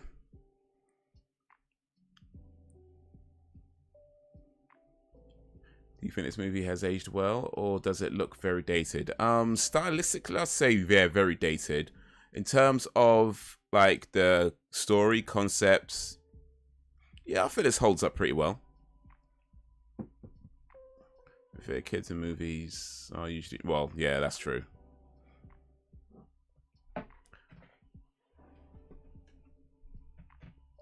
I mean, yeah, the 80s style, of course. I mean, that's just, well, that's just, it is what it is, right? But I think as far as like the idea of this guy who's trying to kill kids by making this thing that they put on their heads and they all kind of get hypnotized or whatever kind of subliminal message comes through. Yeah, I think that holds up pretty well. I mean, I think if you made it now, maybe it won't be TV. It probably like some YouTube celebrity or something. But aside from that, that's a lot of these YouTube guys. It's like it's kind of like how they are right now. You know, they seem to have a lot of their fans on some kind of trance where they're just willing to do anything they say. So yeah, maybe not that far off the truth.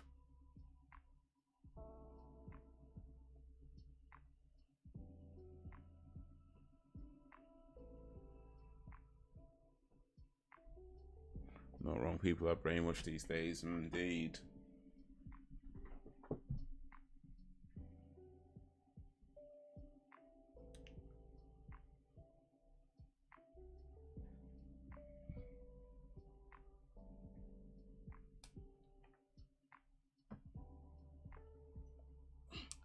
Brax Beve and a place to beve. How you doing, Brax? Brax is backs.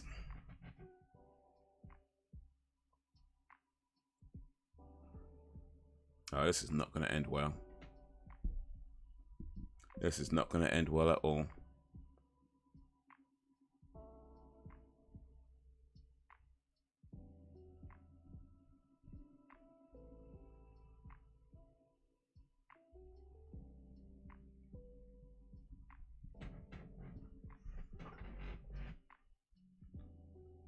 Oh.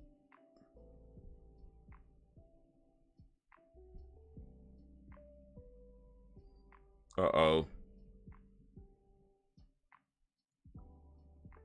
Oh, in the air though. Oof.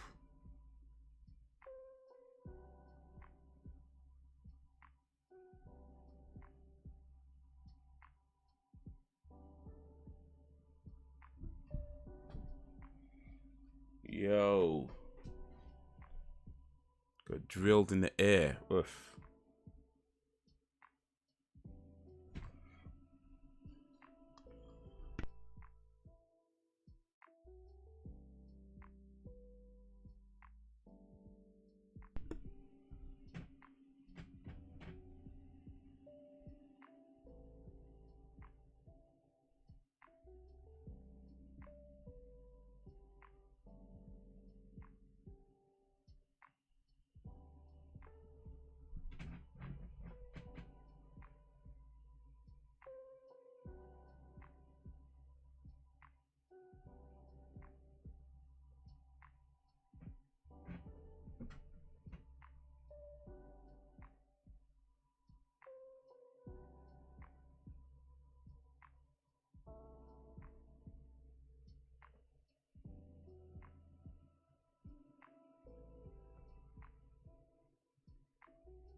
His accent changed slightly.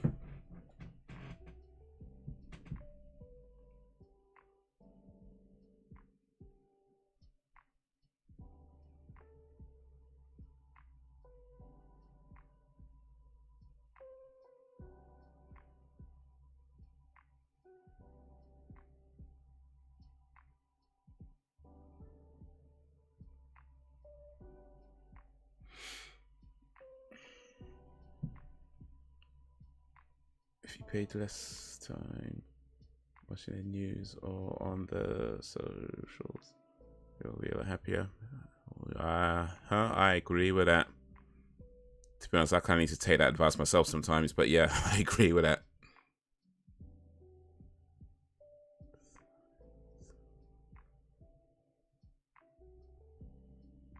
It's good so far. Some summer temperatures, though. First day of fall is in 2 days. Okay, so it gets cooler soon.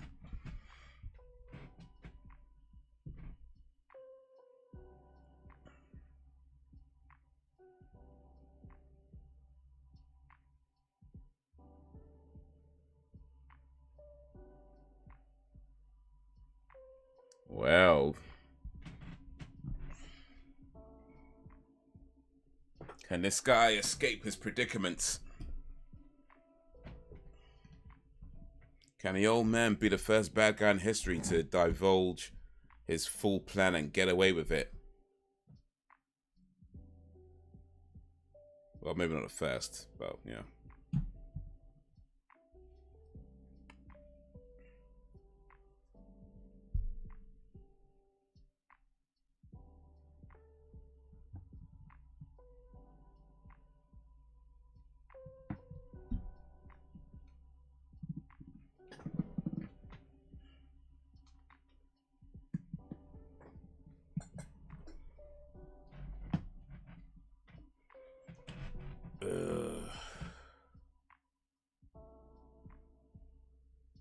Oh, he's gonna try.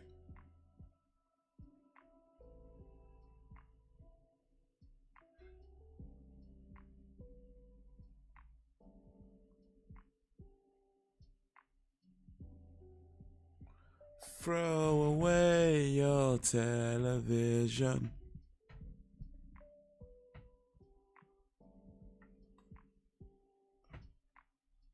So good.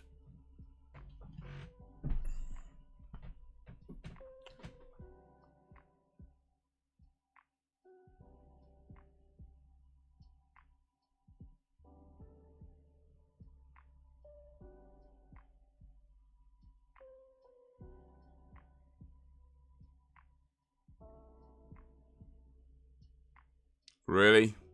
All of a sudden he's a good aim, huh? Alright. Alright.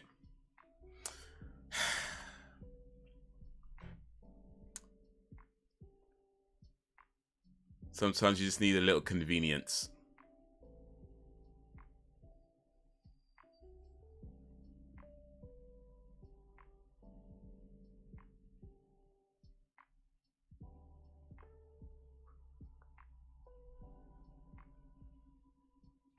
Oh, get off the phone so the man can tell you what's up.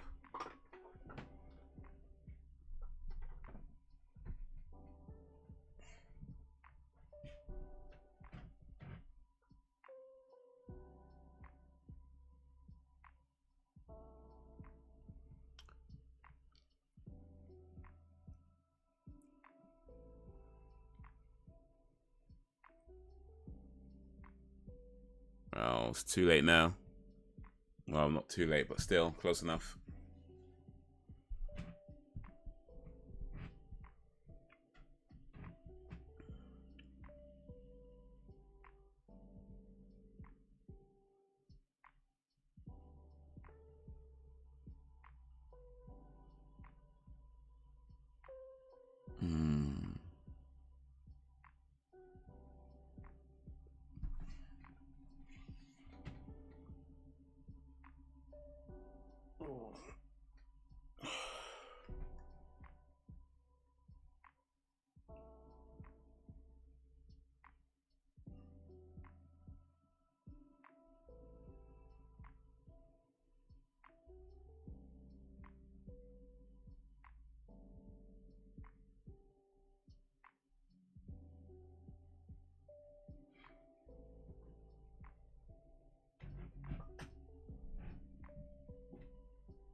He got lucky.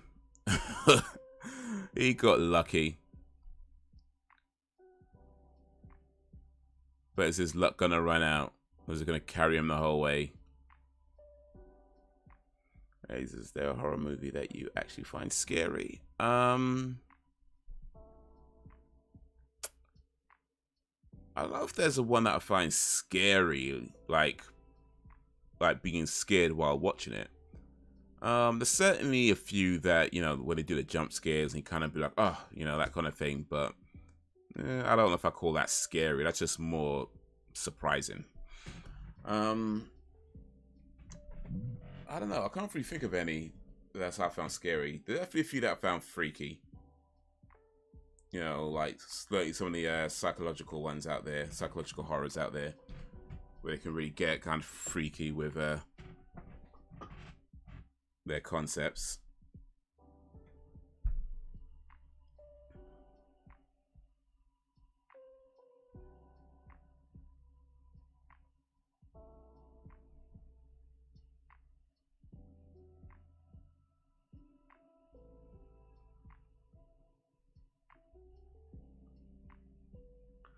But yeah, I think like The Ring, The Grudge, they were definitely some of the more freaky ones I can remember seeing.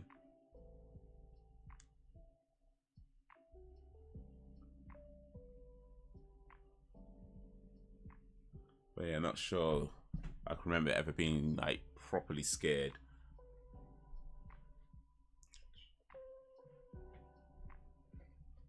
And how about yourself, Jakes, or anybody else? Is there a horror movie that you actually found scary? Oh wait, the girl's still alive as well. Man.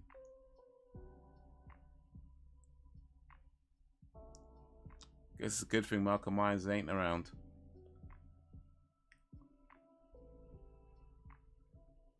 Had this movie on VHS, didn't watch it all the way because I don't like it much.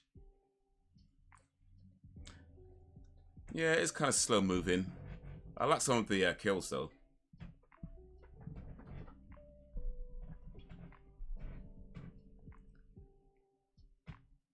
Oh man. Oh man, excuse me. Ugh.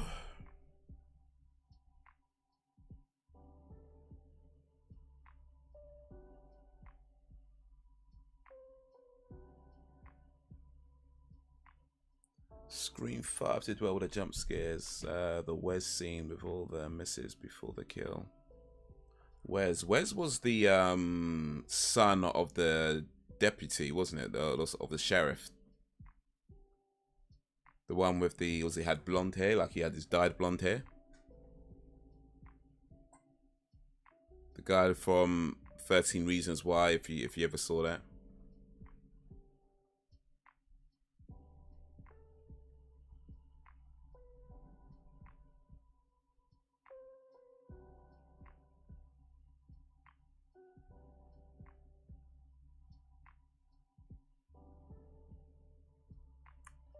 For me, dark horrors and thrillers ain't really scary unless it's real life. Wow.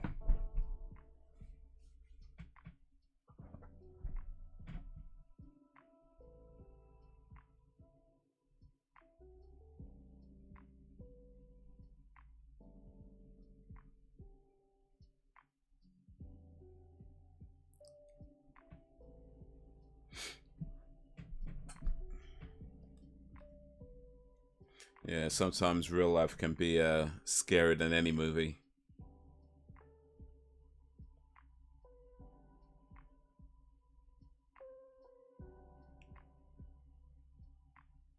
Sometimes.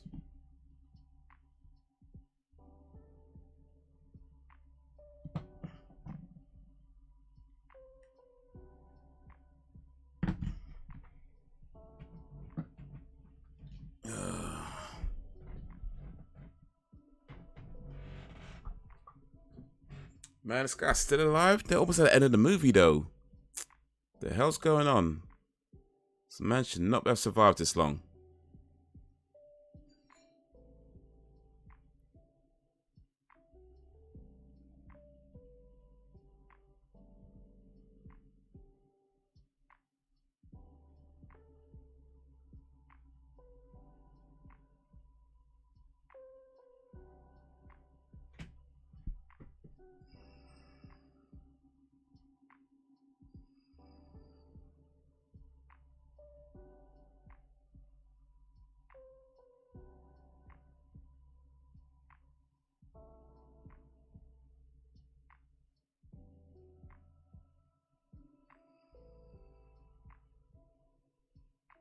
Oh, what kind of dumbass plan is he gonna do? Oh.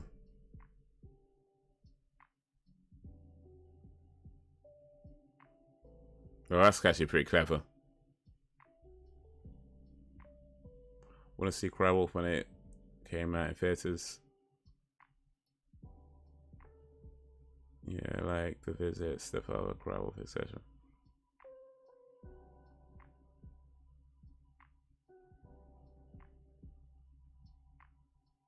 I'm not sure I heard those ones, but Cry Wolf, is that a horror movie?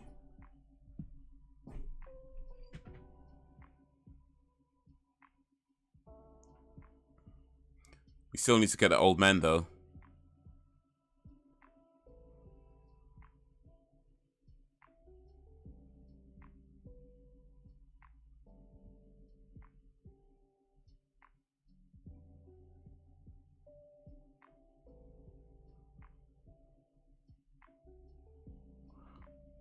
Ugh.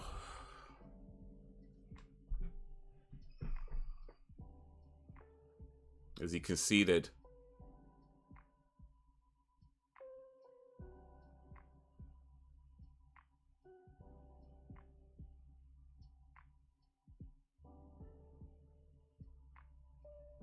Wait, what just happened? You got beamed?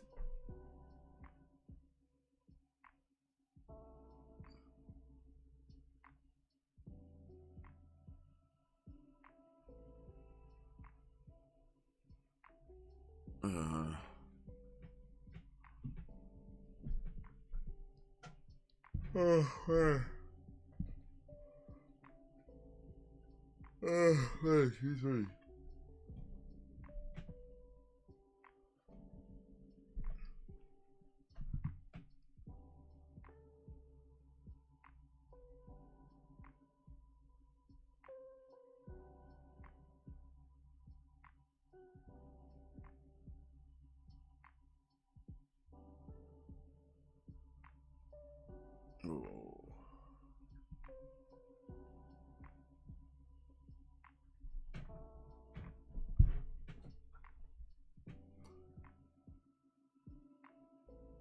Oh, there's that girl.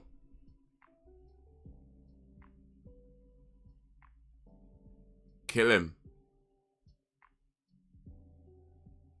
Ha. They got the girl already. And now she's gonna get him.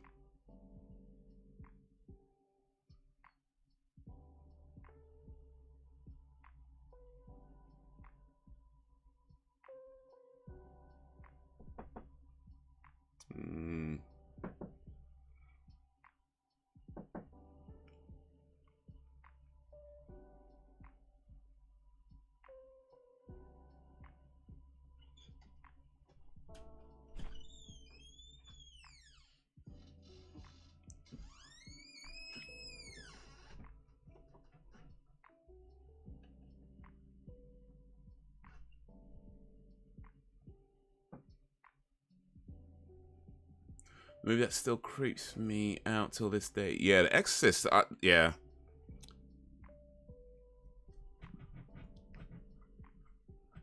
Oh,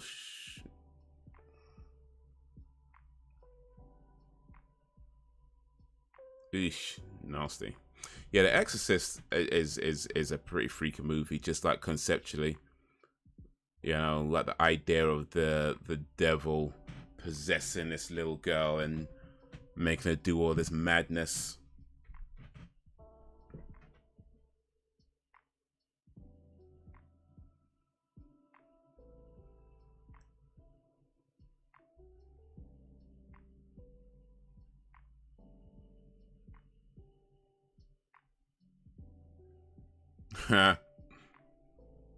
Forgot about the hand.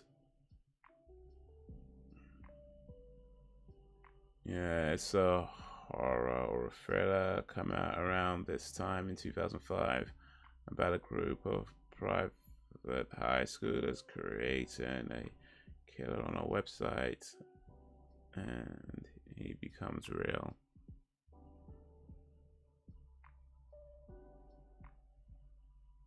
That actually sounds pretty cool, actually. I might have to look that up as well. Cry Wolf.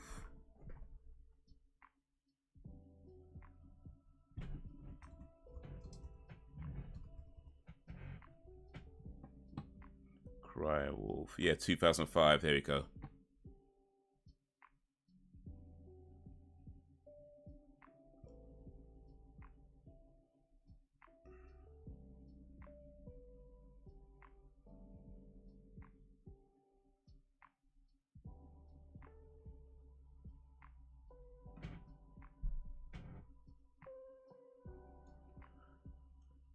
Who's your favorite horror movie director?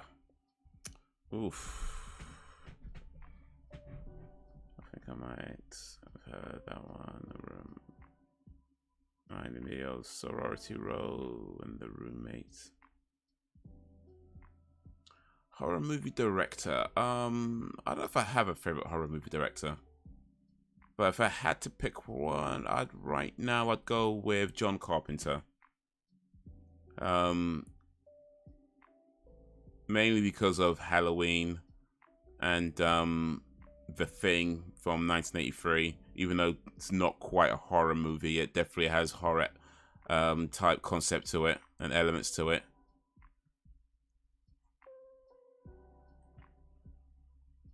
I was about to say John, yeah, and he's done some incredible films.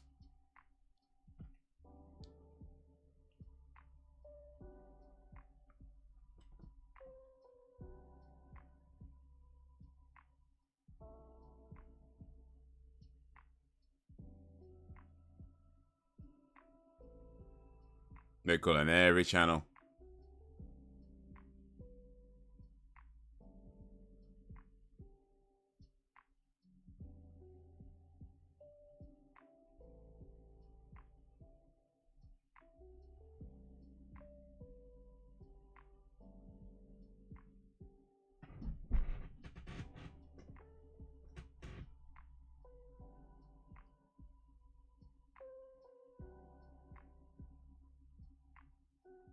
Oh. Does he just look right at the camera? The dude just looked right at the camera when he said that.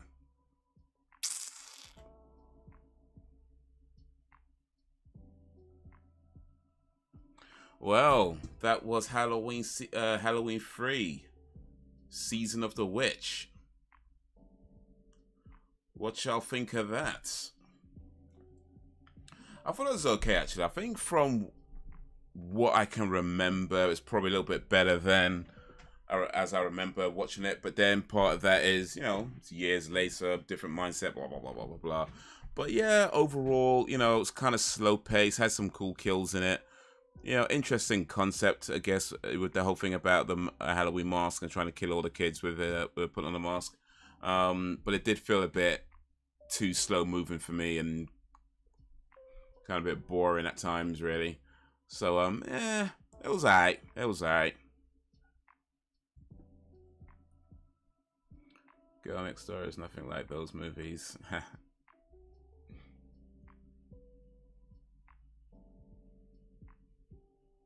The Girl Next Door. Well. Well. The things are wonderfully made for. Indeed it is. Indeed it is. Very well made film. Very yeah, really like that film. Who is your favorite director of all time? I'm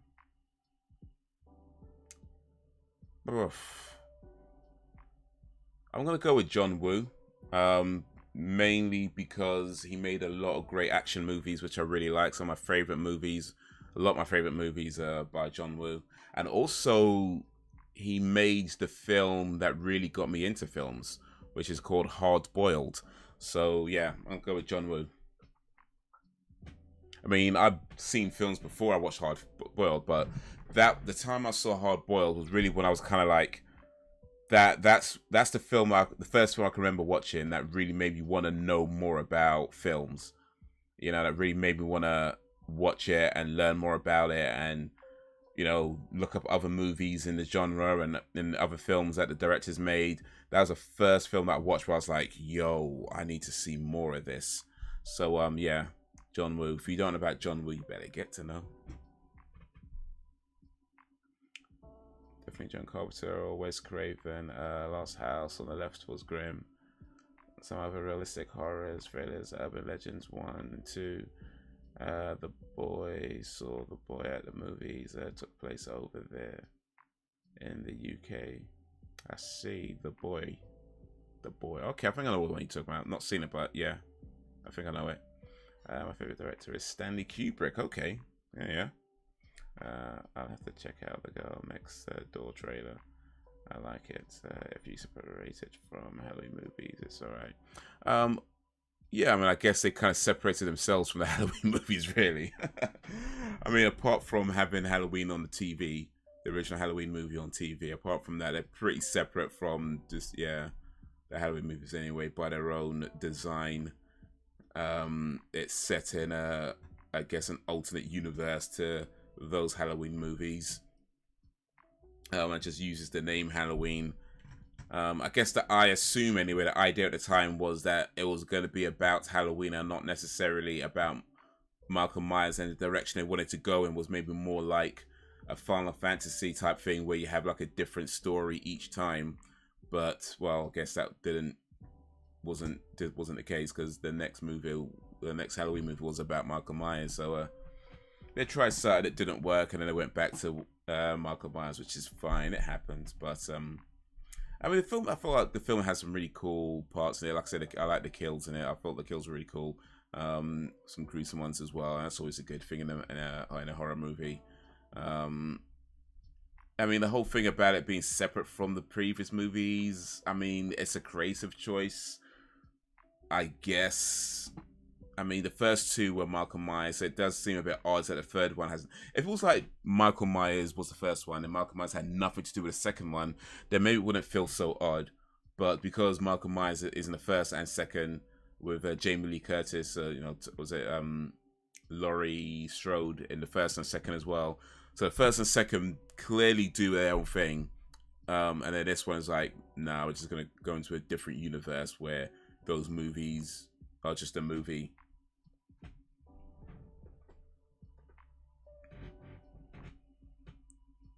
So yeah, it was a creative choice, bold choice, I guess, but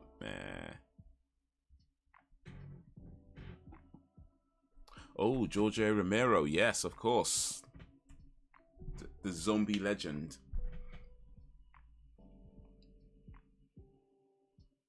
Girl Next Door 2007. Yeah, there's a Girl Next Door from 2004, which is a completely different movie. So yeah, 2007 is probably the one you're looking for. I thought the boy was a bit boring, to be honest. Fans don't separate it. They trash it. I mean, some fans... well, Scream 5 was made for those guys, you know what I mean?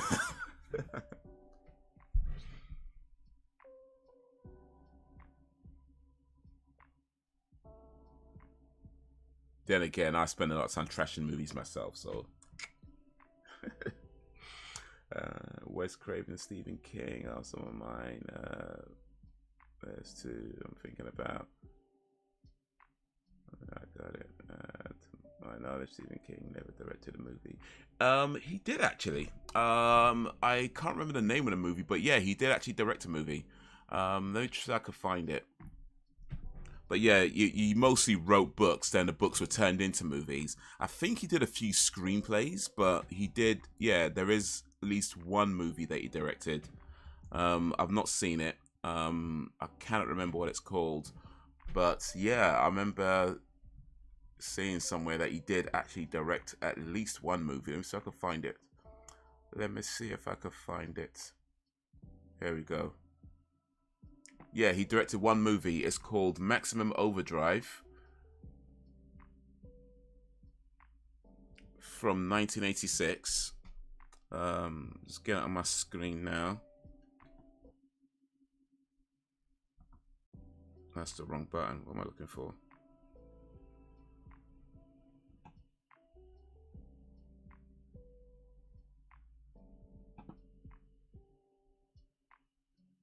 There we go. Yeah, this is the Stephen King directed movie. I'm just kind of in the way right now, actually, so you can't even see it too well. All right, let me come over to this screen.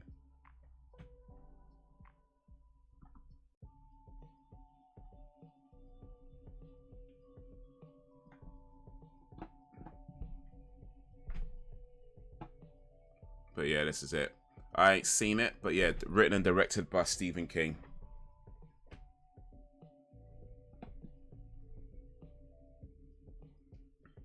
Hey, that movie went straight to video. Maybe. He still directed it, though. He directed it straight to video, but still directed it.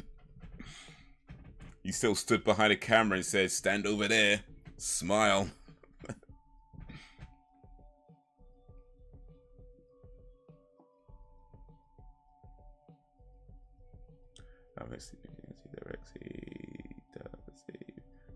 They just made movies based on his books. Yeah, most of it is stuff based on his books. Yeah, that would be true. Most of the films are based on his books. But yeah, he did direct this movie that I guess went straight to... Does it say it went straight to video somewhere? It probably does somewhere. But Emilio Estevez is in it. So that's something. Laura Harrington. Don't know who that is, but name sounds familiar. When I saw people shitting on the plot of Scream 5, I was like, oh, it touched a nerve, did it? Yeah. I think that's the case with a lot of these things, really. Like, people feel that the finger's being pointed at them. And, or, you know, when a mirror gets held up and they don't like what they see.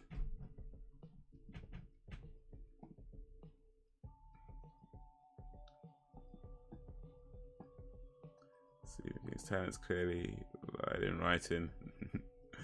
See Maximum Drive, I didn't hate it. Didn't hate it, but I guess didn't like it either. Let's see. It is rated as... It's got a 5.4 rating on IMDb. 5.4 out of 10 overall rating. So yeah, I'm guessing. Oh wait, hold on a sec. Let's see here. Maximum Overdrive.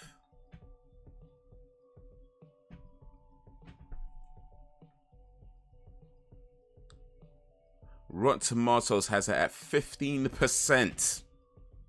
Metacritic 24 out of 100. So yeah, I'm guessing not too many people likes this movie. I'm guessing it wasn't enjoyed by very many people.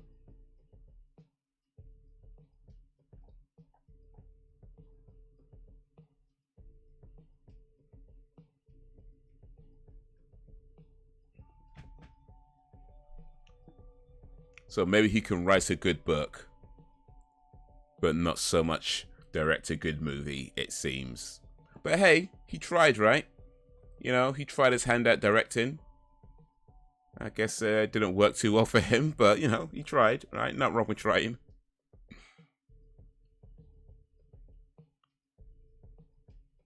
Let's go with James Gunn, but he's done one horror, I think. James Gunn. Oh wait, James Gunn. Yeah, no, Guardians of the Galaxy. Yeah. Rex, are you telling me you actually enjoyed a Stephen King directed movie?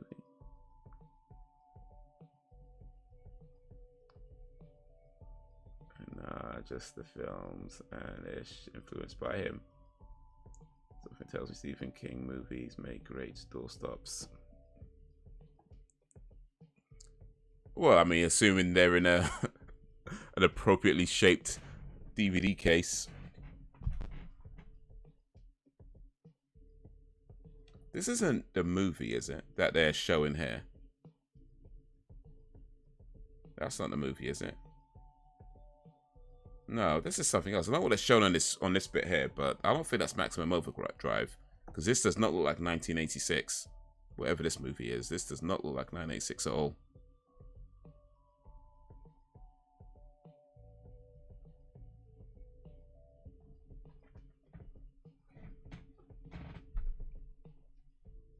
It's got Yardley Smith. Yardley Smith is the voice of Bart Simpson.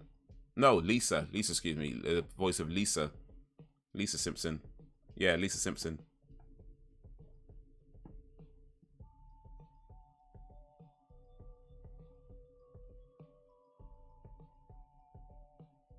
You can use frisbees. Fetch. Fetch.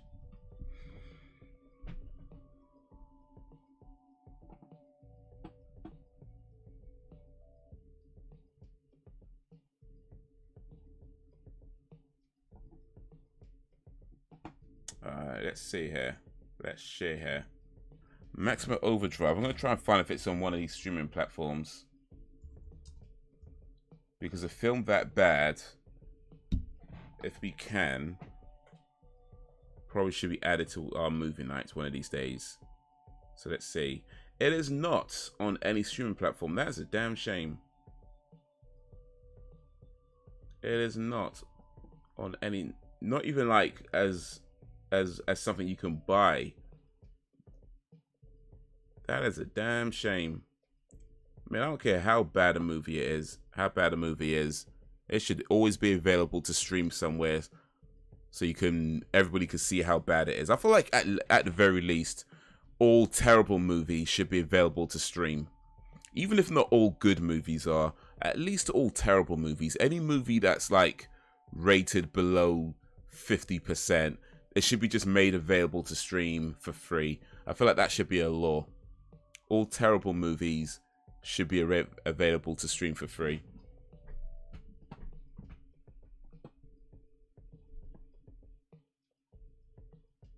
Oh, Misery's a good one, isn't it? That's bloody freaky. I'm your number one fan.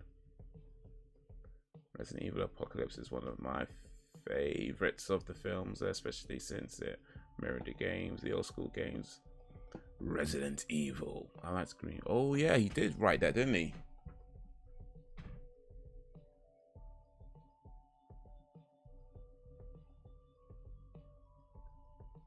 Yeah, not all his movies were horror. Not all his books, rather, were horror.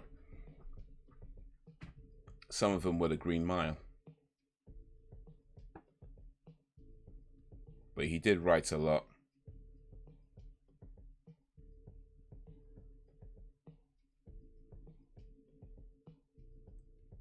Man, his fingers kept busy.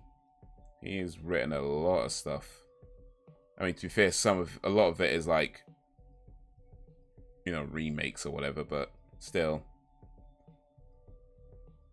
How many things are based on works by Stephen King? That's crazy. Look at this.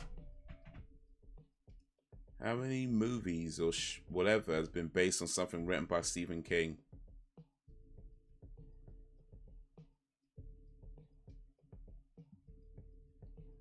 That is nuts. James Cain. Yes. Rest in peace, James Cain. There we go. The Green Mile. Right there. 1999. Kevin Bacon freaks me out because of her performance in the misery. He wrote an episode of the X-Files. How cool is that? Chinga, written by Stephen King. There's a film based on one of his books. I can't remember the name of it right now, but was it The Storm? No, The Mist. I think it was The Mist. Yeah, it's The Mist. I'm pretty sure it's called The Mist. It's got the guy who did one of the Punisher movies.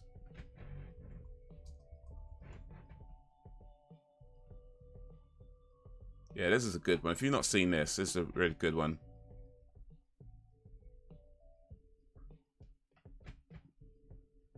Oh, Stand By Me. Yes, also written by Stephen King. Yes. Doom doom doom doom doom doom doom doom. Doom doom doom doom doom doom doom doom doom doom doom doom doom doom.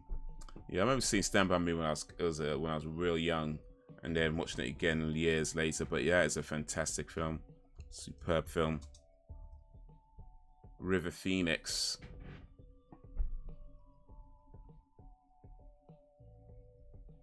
Older brother of Joaquin Phoenix. Corey Feldman, Kiefer Sutherland, yeah, Jerry O'Connell. Yeah, he was a young kid when he did that movie.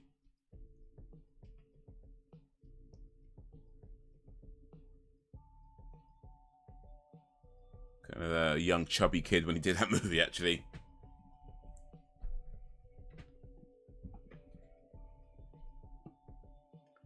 Enjoy that. I may have to get on DVD. Yeah. Kiefer Sutherland plays the bully. Speaking of Kiefer Sutherland, he's in a very, very classic horror movie.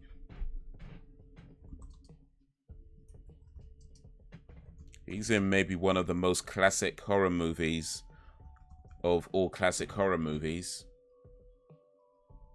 And if you have not seen this movie, then I recommend you go see this movie.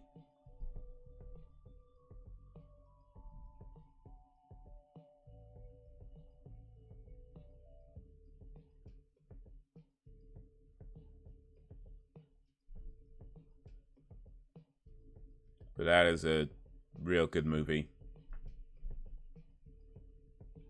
Yeah, we can watch it over and over, along with Resident Evil Extension and Retribution. Resident Evil. I haven't seen that many Resident Evil movies. I literally just saw the first one and didn't bother with the rest. So I might try and watch them all at some point. Maybe do like a Resident Evil marathon one of these days.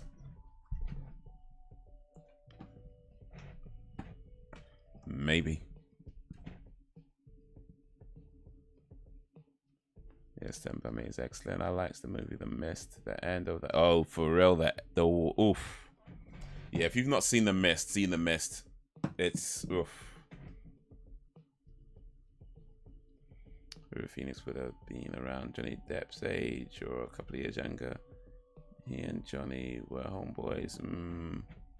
Yeah, he died young with a Phoenix. Died real young. About 20 something, I think.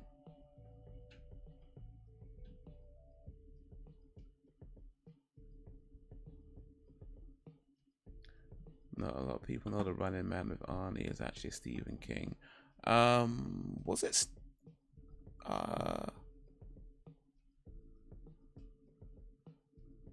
The Running Man. The Running Man. You know what?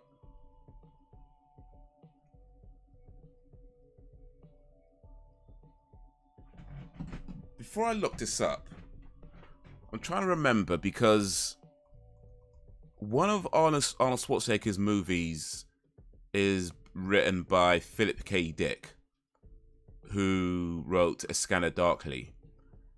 And I'm trying to remember, was that Running Man or was that Total Recall? Because I was thinking like Philip K. Dick wrote Running Man, but now you're saying Stephen King wrote Running Man, so maybe Philip K. Dick wrote the other one. All right, let's look this up, because that's the only way to find out. Let's look this up. What's the movie again? The Running Man. The Running Man. But yeah, good movie, by the way, if you've not seen The Running Man. Excellent film from 1987.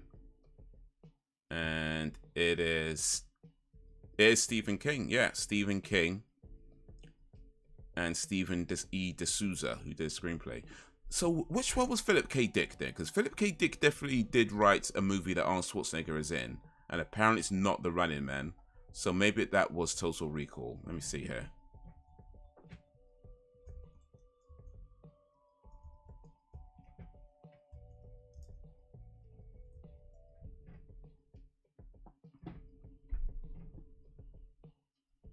Yeah, it was Total Recall. Okay, it was Total Recall. It's based on one of his short stories. Okay, cool. So, yeah, kind of got mixed up a little bit, but we there now. So, Stephen King wrote The Running Man. Philip K. Dick wrote Total Recall, or at least wrote the story that it was based on.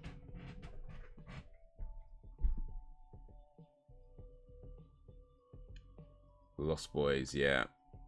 Yeah, there's 6 Resident Evil films. 6? Damn, that's a lot. Do you guys remember Dead Zone? I don't think I do, actually. I don't think I do. Dead Zone from 2022. I'm guessing that's not the one you mean. 1983, 2002. There's a couple from 2002. Oh no, it's the same one. It's just listed twice.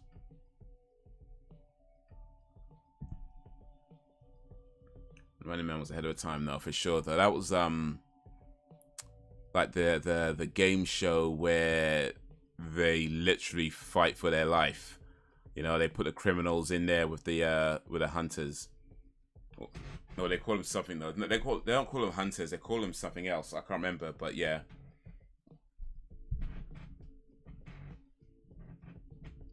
I mean, that was pretty much Squid Game before Squid Game was Squid Game. You know what I mean? That was I don't know if that was the original I don't know if that was the original one, but certainly long before Squid Game, there was a Running Man. So yeah. Full title: The Dead Zone.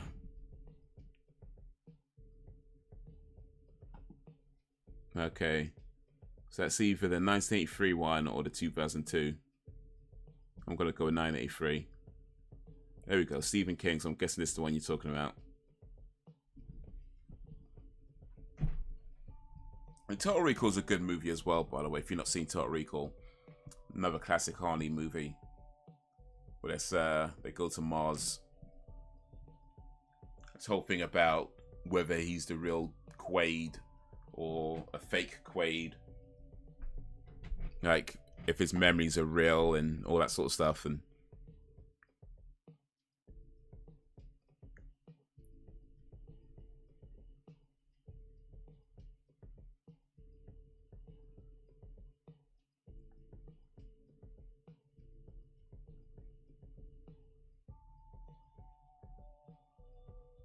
My mom says The Shining was scary to her. Shining was pretty freaky, actually, from what I remember.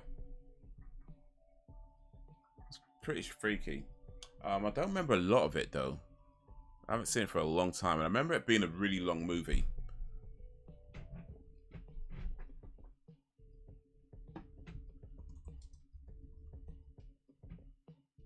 It's a long-ass movie. Let's see here. 2.5 hours.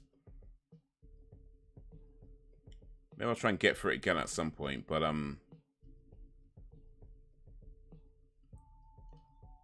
Stanley Kubrick film.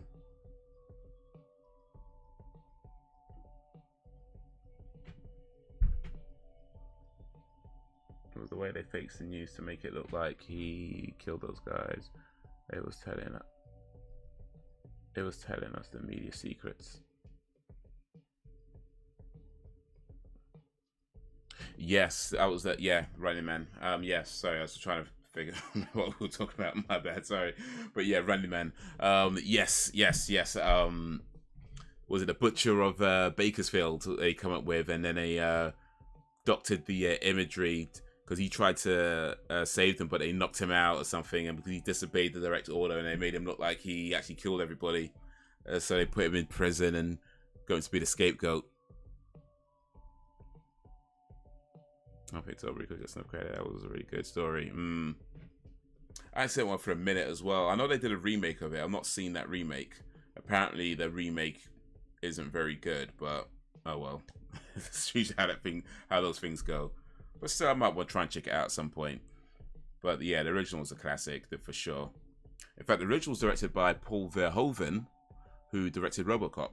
I think it was amongst his first films that he did when moving from Holland to America. Well, Paul Verhoeven has an interesting story as a director because he was making films in Holland, and apparently his films were so controversial in Holland that he just kept getting a lot of flack for his movies, and he had enough of it, and eventually, moved from Holland to America, and that's when he started doing like RoboCop and Total Recall and that sort of thing. He also directed Showgirls with the girl from Saved by the Bell. What's her name again? Elizabeth Berkley. And Starship Troopers. Yeah, he directed a lot of stuff. Hollow Man. Some stuff that you've probably seen. But yeah, here we go. Total Recall, 1990, RoboCop, 1987. Commando 2.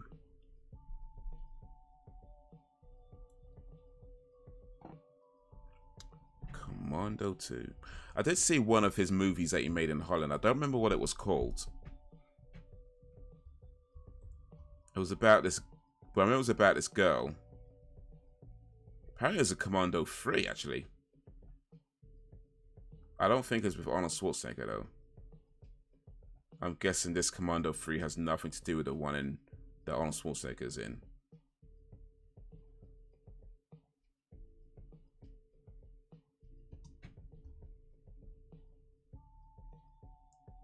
In fact, this Commando 2, I'm guessing that's not Arnold Schwarzenegger's Commando 2 either. So that might be a different Commando 2.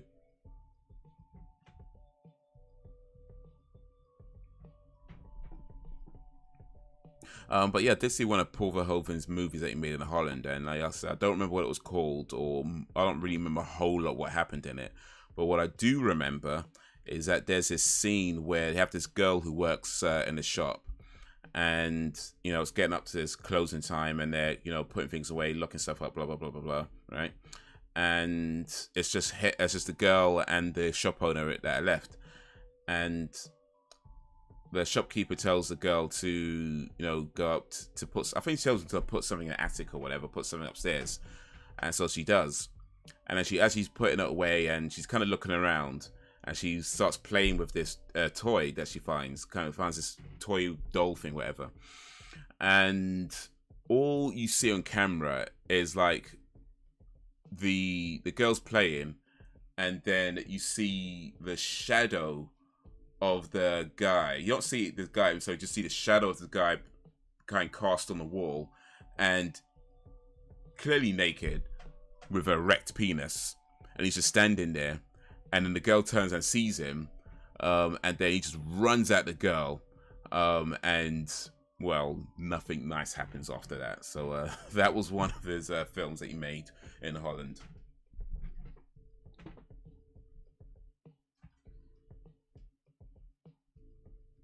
Let's see here, just going to movie connections for Commando.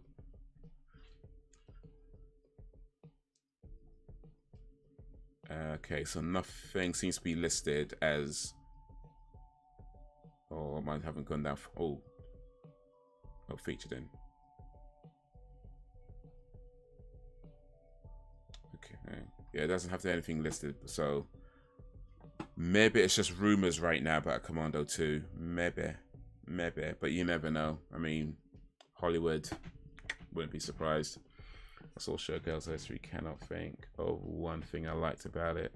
Starship Troopers, though, I loved it. Showgirls, what do I remember about Showgirls? I mean, apart from the tits. I think that's literally the only reason anybody watched that movie. Let's keep it real.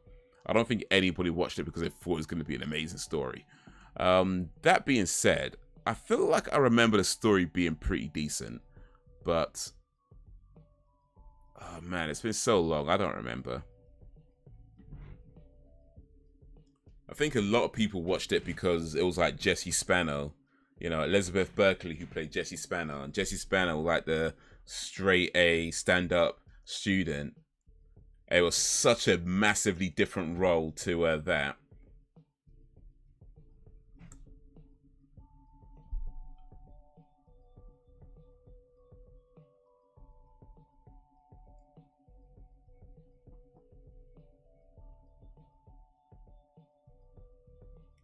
So yeah, I think a lot of people watched it for that reason, but yeah, that's about it. As much as we all like tits, let's be honest, they can't carry a movie on their own. Well, depends on the tits, really, to be honest with you.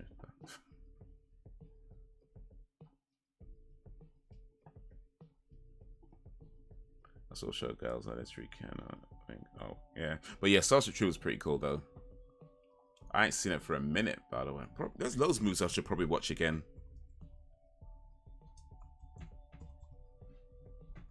1997, Casper Van Dien.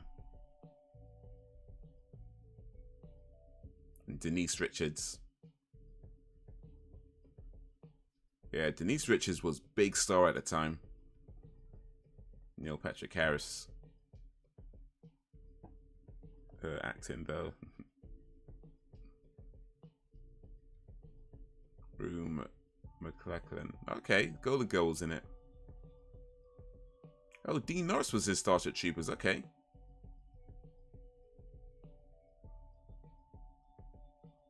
Cool. I mean, I don't remember her acting being particularly bad, or was it? I mean, let's be honest, I probably wasn't paying that much attention to her acting.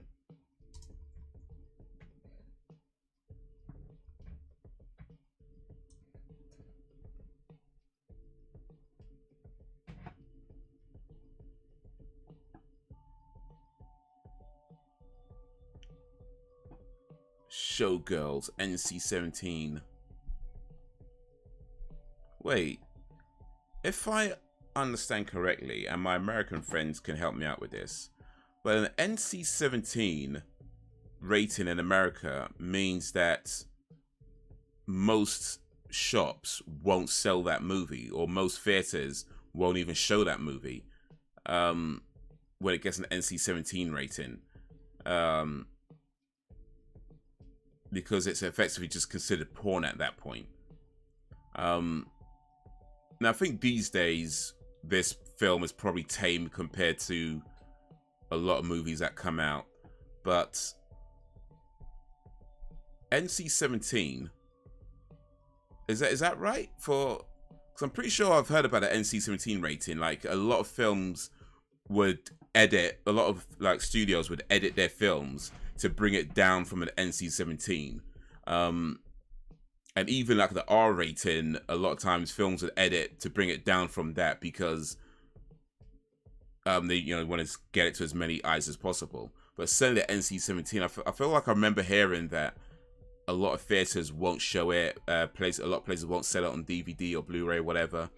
I mean, I don't know. Maybe that's different now, or I mean, I'm sure you can buy this film from places, but I don't know. Is that right? And if so, maybe that's the reason why it didn't launch Elizabeth Berkley's career that as much as she thought it might.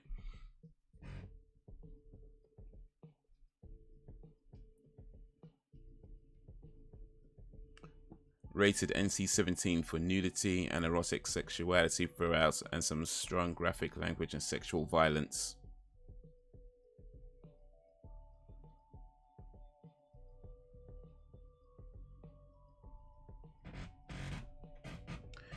It had an estimated budget of $45 million, and it grossed about 20 million in the United States and about another 20 million worldwide. So this film did not make its money back. At least not in the cinema. Maybe on DVD sales, I don't know. But at the very least in the cinema, it did not make its money back. So, oof, that's tough.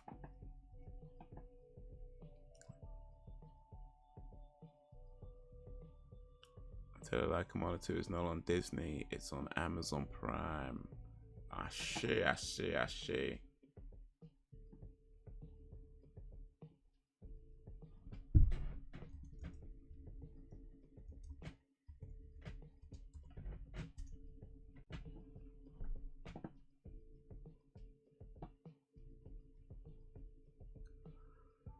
Oh, excuse me. Is that Commando 2, The Black Money Trail?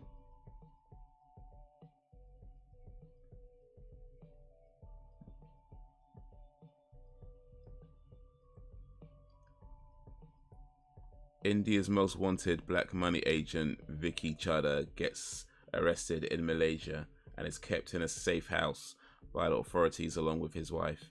A team of 4 is being sent to Malaysia to bring them to India. Yeah, that actually sounds like a pretty cool movie. Can't lie.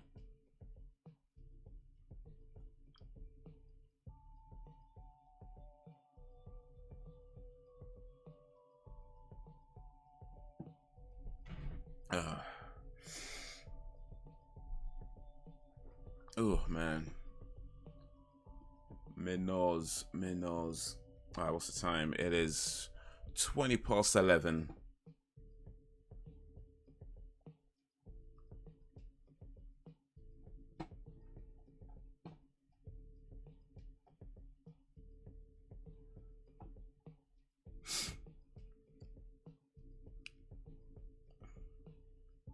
Speaking of NC-17,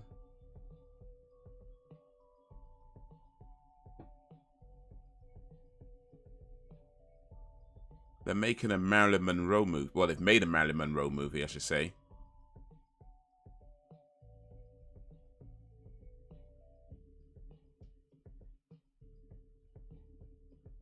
There it is. It's out. Well, towards the end of the month. It's on Netflix, I think. I think it's premiering. It's a Netflix movie. But it's based on a book that is a fictional retelling of Marilyn Monroe's life. So it's not exactly her true story. It's just based on her true story and then fictionalized. So how much of it is actually true, I guess, well, who knows, right? But yeah, this is an NC-17 movie coming to Netflix. And as much as I am very much interested in Marilyn Monroe stuff, I'm probably going to give this one a miss, actually. I don't think I'll watch this movie. I'm not sure this film is being made in a way that honors Marilyn Monroe. Maybe I'm wrong. Maybe I'm wrong. But I feel like I don't need to see this movie. Certainly not when it comes out. It sounds a whole lot of let's just show some tits. And well, look, I like tits. I ain't gonna lie about that, but I don't know. This feels like one to avoid. But anyway. Moral of the story, you want to make a movie and get your money back. Don't hire the chick from Saved by the Bell.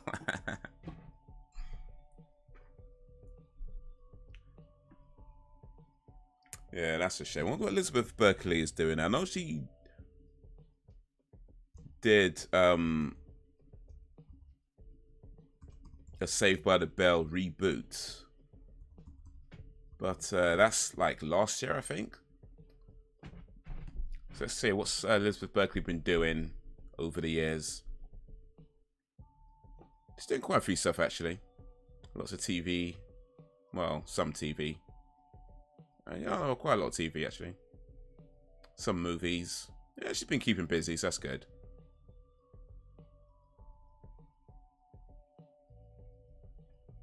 Yeah, that's around last year.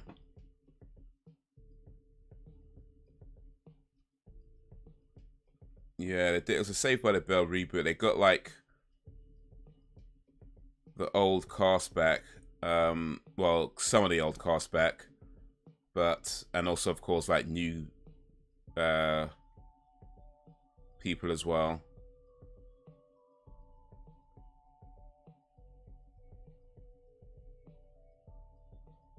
They got Zach Morris back. They got who else they got back? AC Slater. And they also, I think they had Diamond Powell back as well, but he passed away. I don't think they got Mr.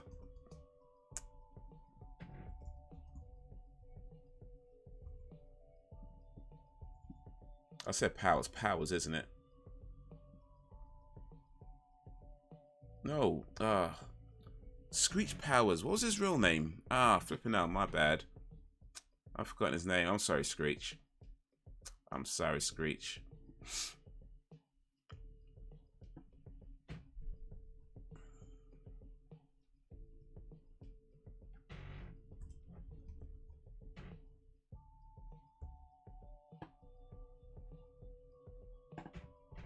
I'm sure his name was Diamond something. Screech Powers, played by... I'm sure it was something Diamond. It was something Diamond. Dustin Diamond, that was... Yes! Dustin Diamond, that was it.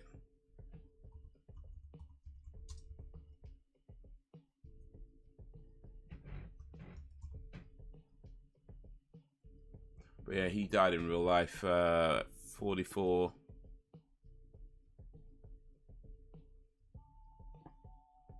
But it looks like he wasn't actually in that rebooted series, though. He did some other Saved by the Bell stuff, but not that one.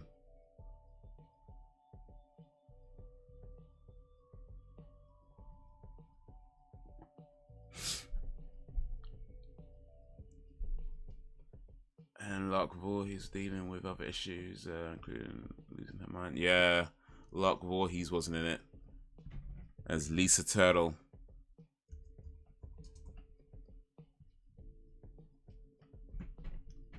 Yeah, Locke, I think... Oh, no, she did do some acting. Okay. She did do some acting. And looks like she... No, she wasn't in it. Yeah, she was back in the series for a few episodes.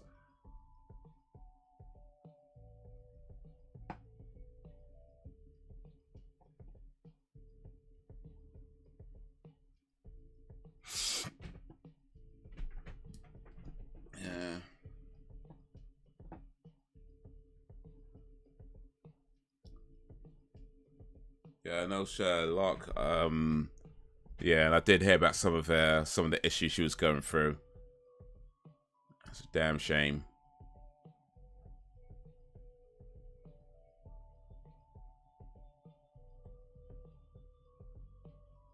This is. Does it say which year this picture was taken? Doesn't it?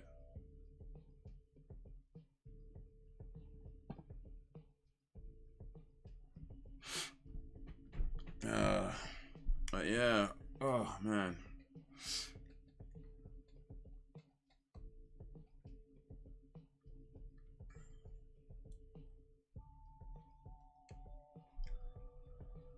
Oh.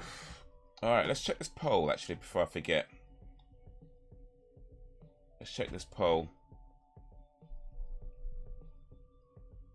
So, the question was, if you had to be a mermaid, would you rather be top half human, bottom half fish, or top half fish and bottom half human?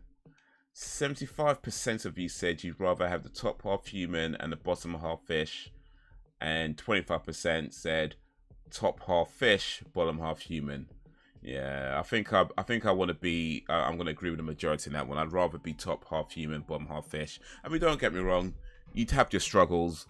But I think overall, you probably get more done than the top half fish and the bottom half human, I think.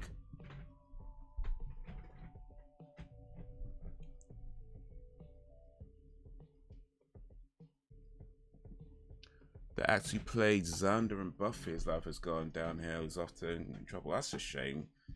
Let's find Xander. What's his real name is something. There, Nicholas Brendan. That was it.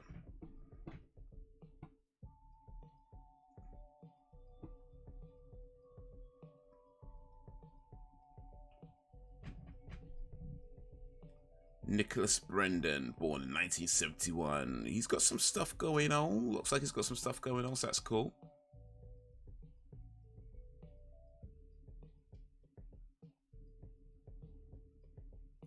He's managed to stay working pretty consistently, so that's cool. That's cool. But yeah. I feel like being in a hit TV show, though, could be both a blessing and a curse. And depending... Oh, sorry, blessing or a curse, excuse me. And depending on how you handle things, to kind of determine which way things go. But the problem is that you never know how to handle things, because it's like, if you're in a hit TV show and you're, you know, not necessarily the star of the show, but you have a pretty major role in it, you know, once the show has ended, a lot of times it's like people know you for that, because more often than not, people like to work with actors that aren't as well known, right? And one of the reasons for that is because they're cheaper to hire, right? You can usually lock them in for more of a consistency than actors who are well known, because actors who are well known are usually off doing all kinds of things. But if you're trying to make a TV show, you really want somebody who can commit to your show. So you typically work with someone who's not as well known for a lot of the time. And because of that, if your show is really successful, they become known from your show.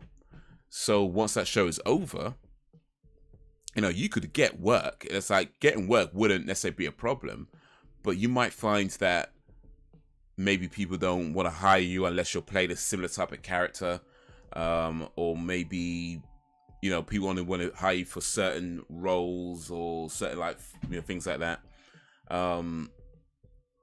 And it becomes difficult to get like starring roles where you're playing different characters and stretching yourself as an actor. Now, depending on your attitude towards acting, that could be a major problem or not a problem at all. But yeah, it could be tough, because you can stay working and keep the roles coming in, but getting those like really good roles might end up being few and far between. I don't want to speak for this guy because I ain't exactly following his career. I'm just kind of talking in general. But getting those really big roles, if he was in a hit TV show, you know, those really big roles, they become few and far between. I mean, there's a few exceptions, right, here and there. But yeah. Like Jennifer Aniston did really well after Friends. When Friends ended, she managed to stay working in lots of different types of roles for a good while. So she did pretty well, but I think everybody else in Friends, you know, they stay working, but those big roles, those really big, cool roles, I mean, what's her name? Courtney Cox got Gail Weathers from Scream. So she did okay. And she, I guess, Cougar Town as well. So yeah, she did all right. But yeah, so a few exceptions. But a lot of time it's like, yeah, it's a smaller roles or you're just playing the same type of character.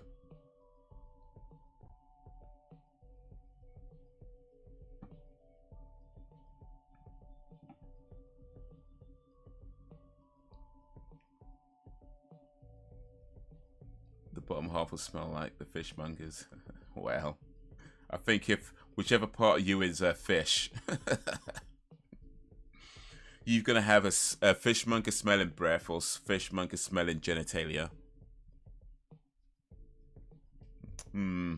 Right. Over here, bum means someone who's living on the streets, a low life as ninja. Over there, bum means booty, and fanny means booty. Over in the UK, fanny means coochie. Yeah, pretty much.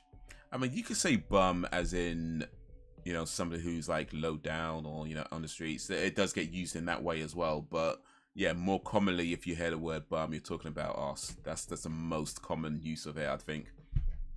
You're talking about the bottom.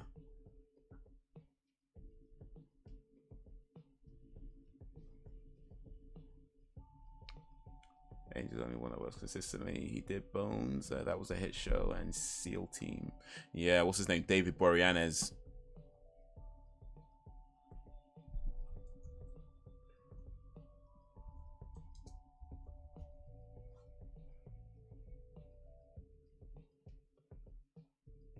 Yeah. Bones ran for a long time, actually, from 2005 to 2017. I never watched Bones, but I guess he did pretty well with it if it ran that long.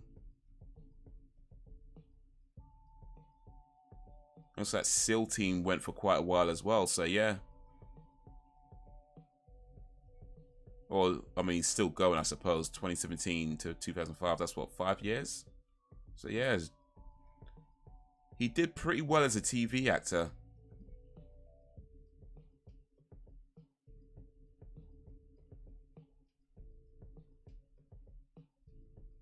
He did pretty well indeed.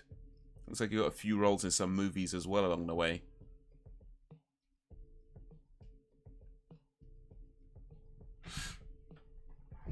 But yeah, it's like it's tough, man, for actors when you're in. I mean, like I say, you could be in a hit show and it's great because you become big, you can start making lots of money, you become known. But then once that show ends, you can get roles. You know, you can find jobs. It's not even a case of whether you can find work or not. People will employ you. People hire you for their gigs. But it's just like what type of roles you get. You might not always get the good roles. That's the thing. I'm not saying every time it happens that way, but a lot of times, yeah. A lot of times it's like you'll see them act, and don't get me wrong, it's if you can stay working as an actor, that's a good thing, because many actors do struggle to get roles, right? And it's tough as an actor. So if you can keep the work coming in any capacity, you're doing well as an actor, even if it's not the greatest role or whatever, even if it's not the big star. If you can keep working as an actor, you're doing well. So I ain't trying to say that. But what I mean is from an artistic point of view, from an expressive creative point of view, it could be frustrating when you're only getting certain types of roles, you know. Especially when you're known for that thing and people only want to see you play that one type of character. It could be frustrating as somebody who's trying to really express and branch out and show different sides and different things to their skill set. Courtney Cox has done well. No, she has done well. Yeah, she did quite a few different stuff after Friends. Well, even during Friends, really. Mid last so Jenna, as I said, on Twitter, she cut ties with people who wouldn't get the jab. Okay, yeah, I heard about that. Yeah, I heard about that. She was like, "Nope, I'm not doing it." I got vaccinated, that means I have a chance with Jennifer Aniston. Like it might be a tiny chance, but I got more of a chance than people who haven't been vaccinated. I'm just saying. I like the smell of fresh fish.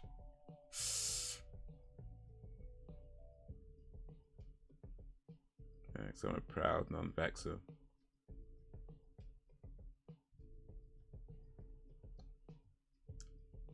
So Jacob has no chance with Jennifer Aniston then. I might have a small chance, but I at least have more of a chance than Jacob. In the order of whoever Jennifer Aniston goes with, I'm just that little bit above Jacob. That's what that means.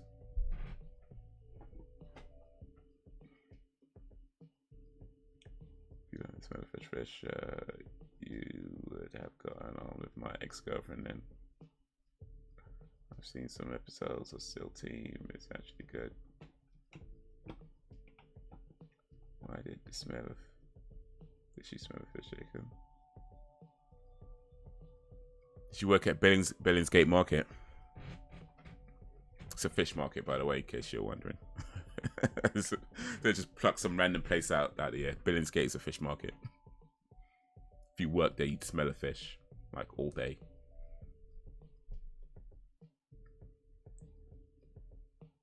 That's what's up. It's your own choice, dog. No government medical facility or job, though it varies in workplaces. In the UK, I don't think we have those kind of restrictions actually when it comes to work and things like that. Like, as far as I know, I don't think anybody's like, you can't get a job if you don't get vaccinated. Like, I'm pretty sure that hasn't happened. It's pretty loose over here, to be honest with you. Like, it's encouraged, but it's not forced on anybody. Like, the only issues you might have is with travel. Like, and depending on which country you go into, they're gonna have different rules on vaccinations and quarantines and things like that. So depending on where you want to go to, you might not either might not be allowed in the country, or you might have to quarantine when you get there, or you know, things like that. But as far as getting a job or just going to your normal day, I'm pretty sure nobody is restricting.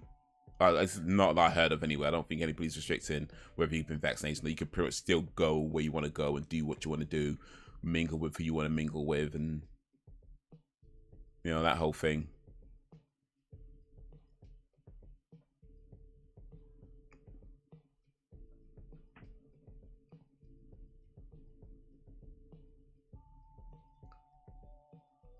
Jimmy Kennedy Randy from Scream has a YouTube channel and he talks about the struggles. Okay, let me look that up real quick.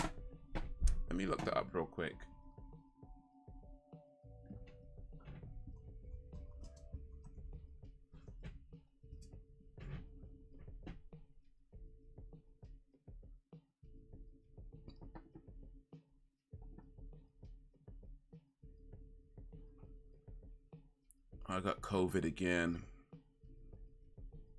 The studio took it away. Sleep paralysis cancelled. Hollywood age. Okay, I guess he's talking about a lot of different types of struggles, huh?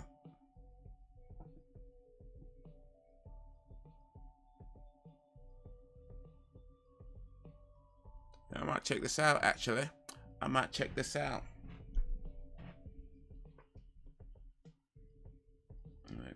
ain't had the boosters.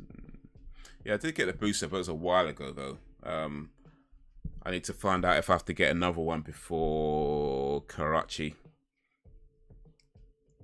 I don't think I do, but yeah, I should find it out, because if I do have to get it, then I should arrange that. I still got time. I've still got plenty of time. It's not till like January, so it's no mad rush right now. But even still, try and sort those things out long before, you know. This is privately owned business. Then what they do outside of that vaccine for these nuts.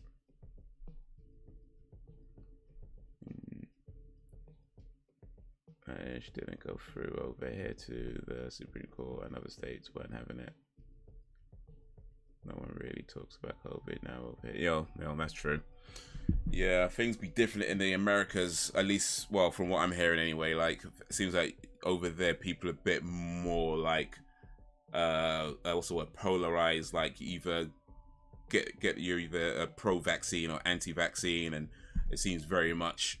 I mean, that happens over here as well, for sure. But I think it seems a bit more, at least from what I'm seeing anyway, it seems a bit more of a thing in America, where you might have businesses that be like, they want to see your vaccination card before they let you in, or you still got to wear masks and, you know, stuff like that. Over here, you don't got to wear a mask anywhere. Like, some places will still ask you to wear a mask, but yeah, you're not legally required to wear a mask or anything.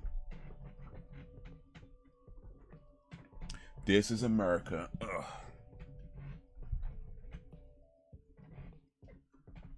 Those are interesting videos, definitely worth checking out. Yeah, I think I might check out some of his stuff just from some of the titles. It does sound interesting. And Jimmy Kendall had a cool character in a Scream, in the first Scream movie. He was the movie guy, and then the second one, he was taking the lessons, and man, they did him dirty though still. But I liked how they brought him back for Scream 3 on the videotape. That was a pretty cool way of doing it. So yeah, got to give props for that. And his niece in Scream 5 was pretty cool.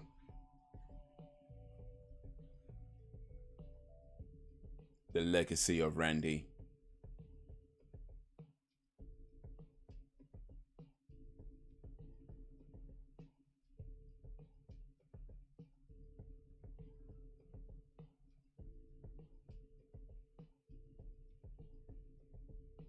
He was in Dead Poet Society, okay.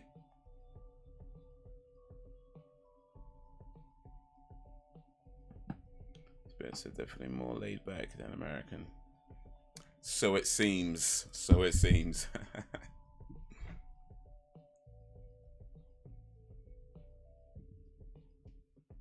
But yeah, I mean, my thing is like, I decided to get vaccinated mainly because I felt like, because of the way I like to live my life, it felt like that was a good choice for me. You know, I drive a cab, I'm around people, and you know what I mean, I'm out a lot, and you know, you coming in and out, and even though I knew that it's not a guarantee of anything, but I just thought anything that, if it helps to either prevent it, or if I do get it, it helps to, means that I'm not sick for as long. Because if I get sick, you know, if I'm not working, I'm not earning, you know what I mean? So if I get sick and end up being sick for weeks and weeks on end, that's kind of an issue. So for me, it just felt like, if it helps to either not get sick or not be sick for as long, then okay, cool. But yeah, if people don't want to get it, I understand. I mean, I'm very much try to be a live and let live type of person. You know what I mean? You do your thing, and that's what it is. People don't want to get vaxxed. I get it. I totally understand why you might not want to get it. It's effectively an experimental drug, or maybe not drug's not the right word to use, but it's an experimental substance. You know, it's very new. You know, it's been available for what, a couple of years now, 2-3 years. So it's not very. I mean, it's very new. So still don't know when it comes to, say, long-term side effects. I mean, hopefully there are none, right? Hopefully there are none. But the fact is, we still don't know what happens 5 years down the line, 10 years down the line. I mean, it's too early to tell. So I get it. If you feel like you don't have to do it, and you don't feel like the risk is worth it for you, then yeah, I totally understand that. Totally understand that.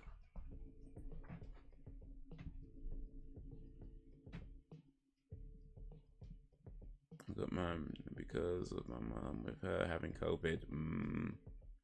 Yeah. Trying to do what you can for the folks around you as well. Mindy was my favorite in the UK. Yeah, no, she was cool. Mindy Meeks Martin. Yeah, she had like that cool. She had like the very much the essence of Randy. but also being her own self as well. So yeah, she wasn't in a, I guess wasn't in a movie a lot, but her presence on screen when she was there was noted. So yeah, I like Mindy. Big up Mindy Meeks. And well, you probably noticed as well, but where she got stabbed was the same place Randy got shot. Was it? Yeah, it was left shoulder. No, right shoulder. Yeah, right shoulder. She got stabbed in the right shoulder. Randy got shot in the right shoulder. So yeah, similar injuries.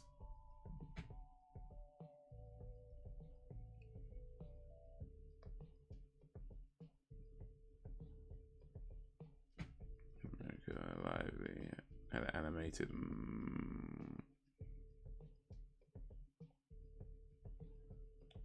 You're a cab driver. Best keep some blades and brass knuckles on you, dog, while doing that shit.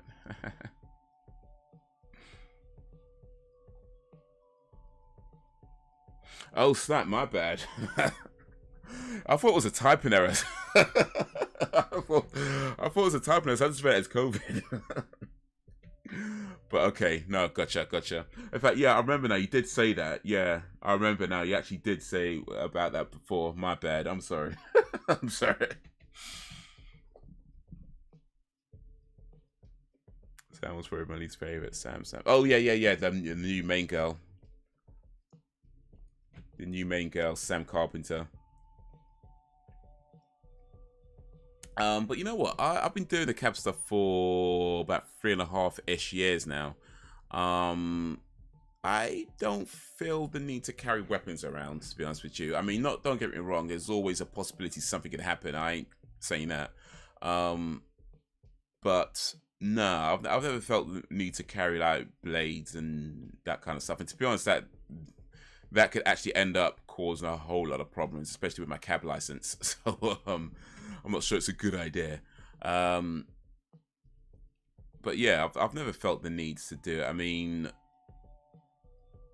for one thing, I don't pick up rides that are not pre-booked.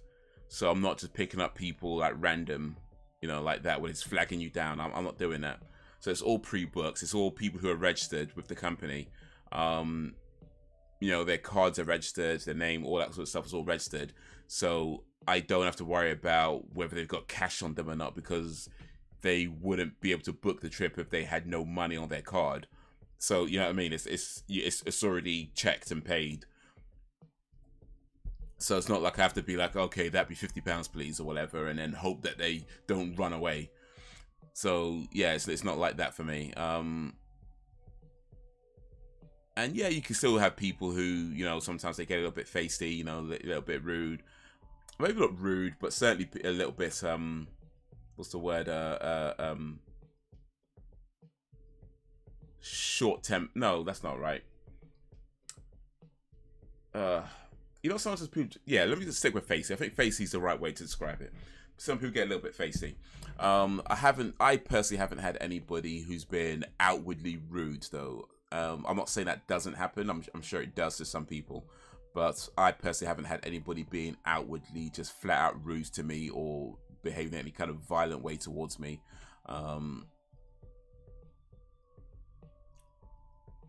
Not to say that that can't happen. It's a possibility, but I think one of the things that dissuades that sort of thing is the fact that, you know, they've already paid for the trip, their name is registered with the company. It's not going to be hard to find out who they are, you know, who booked the trip, where you was taking them. It's all GPS logged. So you know what I mean, there's a few safeguards. None of that guarantees a thing, of course, but there's a few safeguards.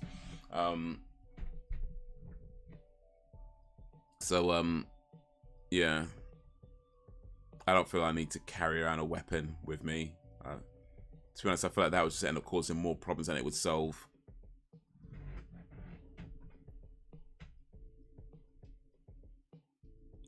At least if you get killed by cabin, you get paid. Wow.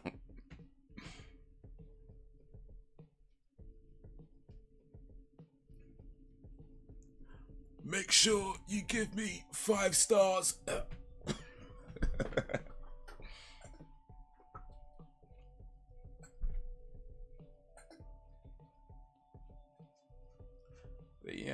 cab work's doing all right. It's going all right. Like I said, I've been doing it for about 3.5-ish years. So far, so good. You know, I like the flexibility of it, so that's pretty cool. I can start whenever I want, stop whenever I want, take breaks whenever I want. You know, pros and cons to everything, right? But for me, I feel like the pros outweigh the cons. So, yeah, so far, so good.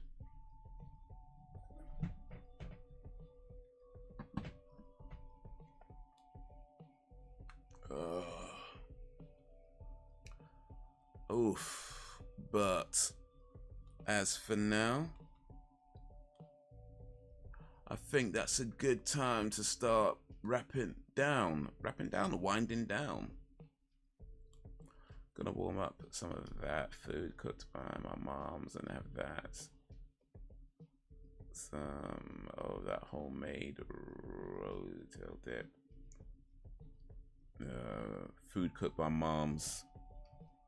That sounds nice. Jacob's back. What did I miss?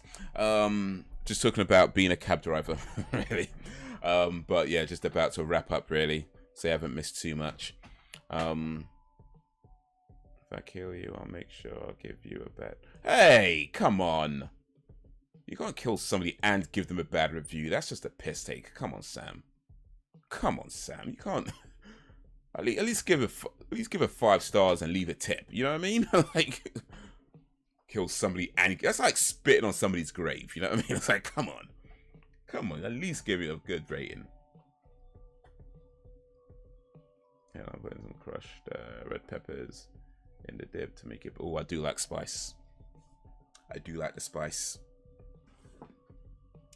But yeah, so I should hopefully be live streaming again on Friday evening, playing some video games. In fact, I might try and play The Sims this Friday actually, because I downloaded it and I played a little bit today, just like setting up my characters and stuff.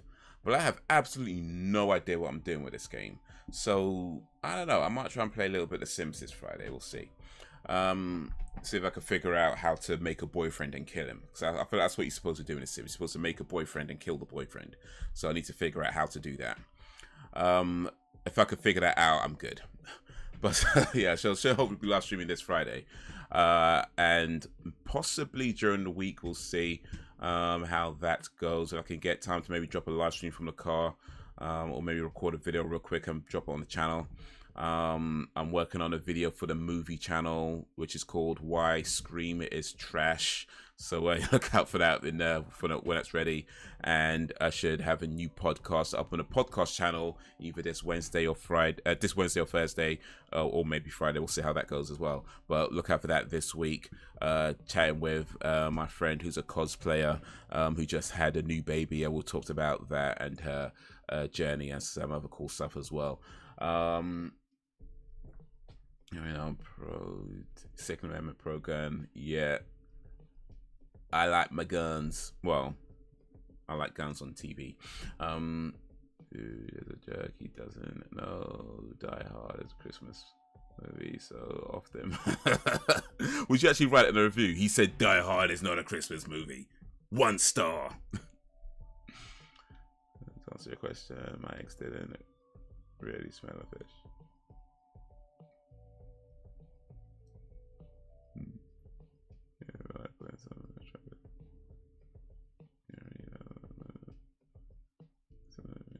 I might watch a gaming stream if you're playing Sims. If you could help me figure out how to make a boyfriend and kill him, yeah, please do. But yeah, no fishy smells. Well, unless it's like tuna. I like the smell of tuna in sunflower oil. That's a nice smell. But guys, you have been awesome as always. I appreciate you and all that you do. Thank you for keeping me company. Thank you for keeping it lively. The village is strong because you make it strong. We're only going to get stronger. So until whenever, if ever, peace.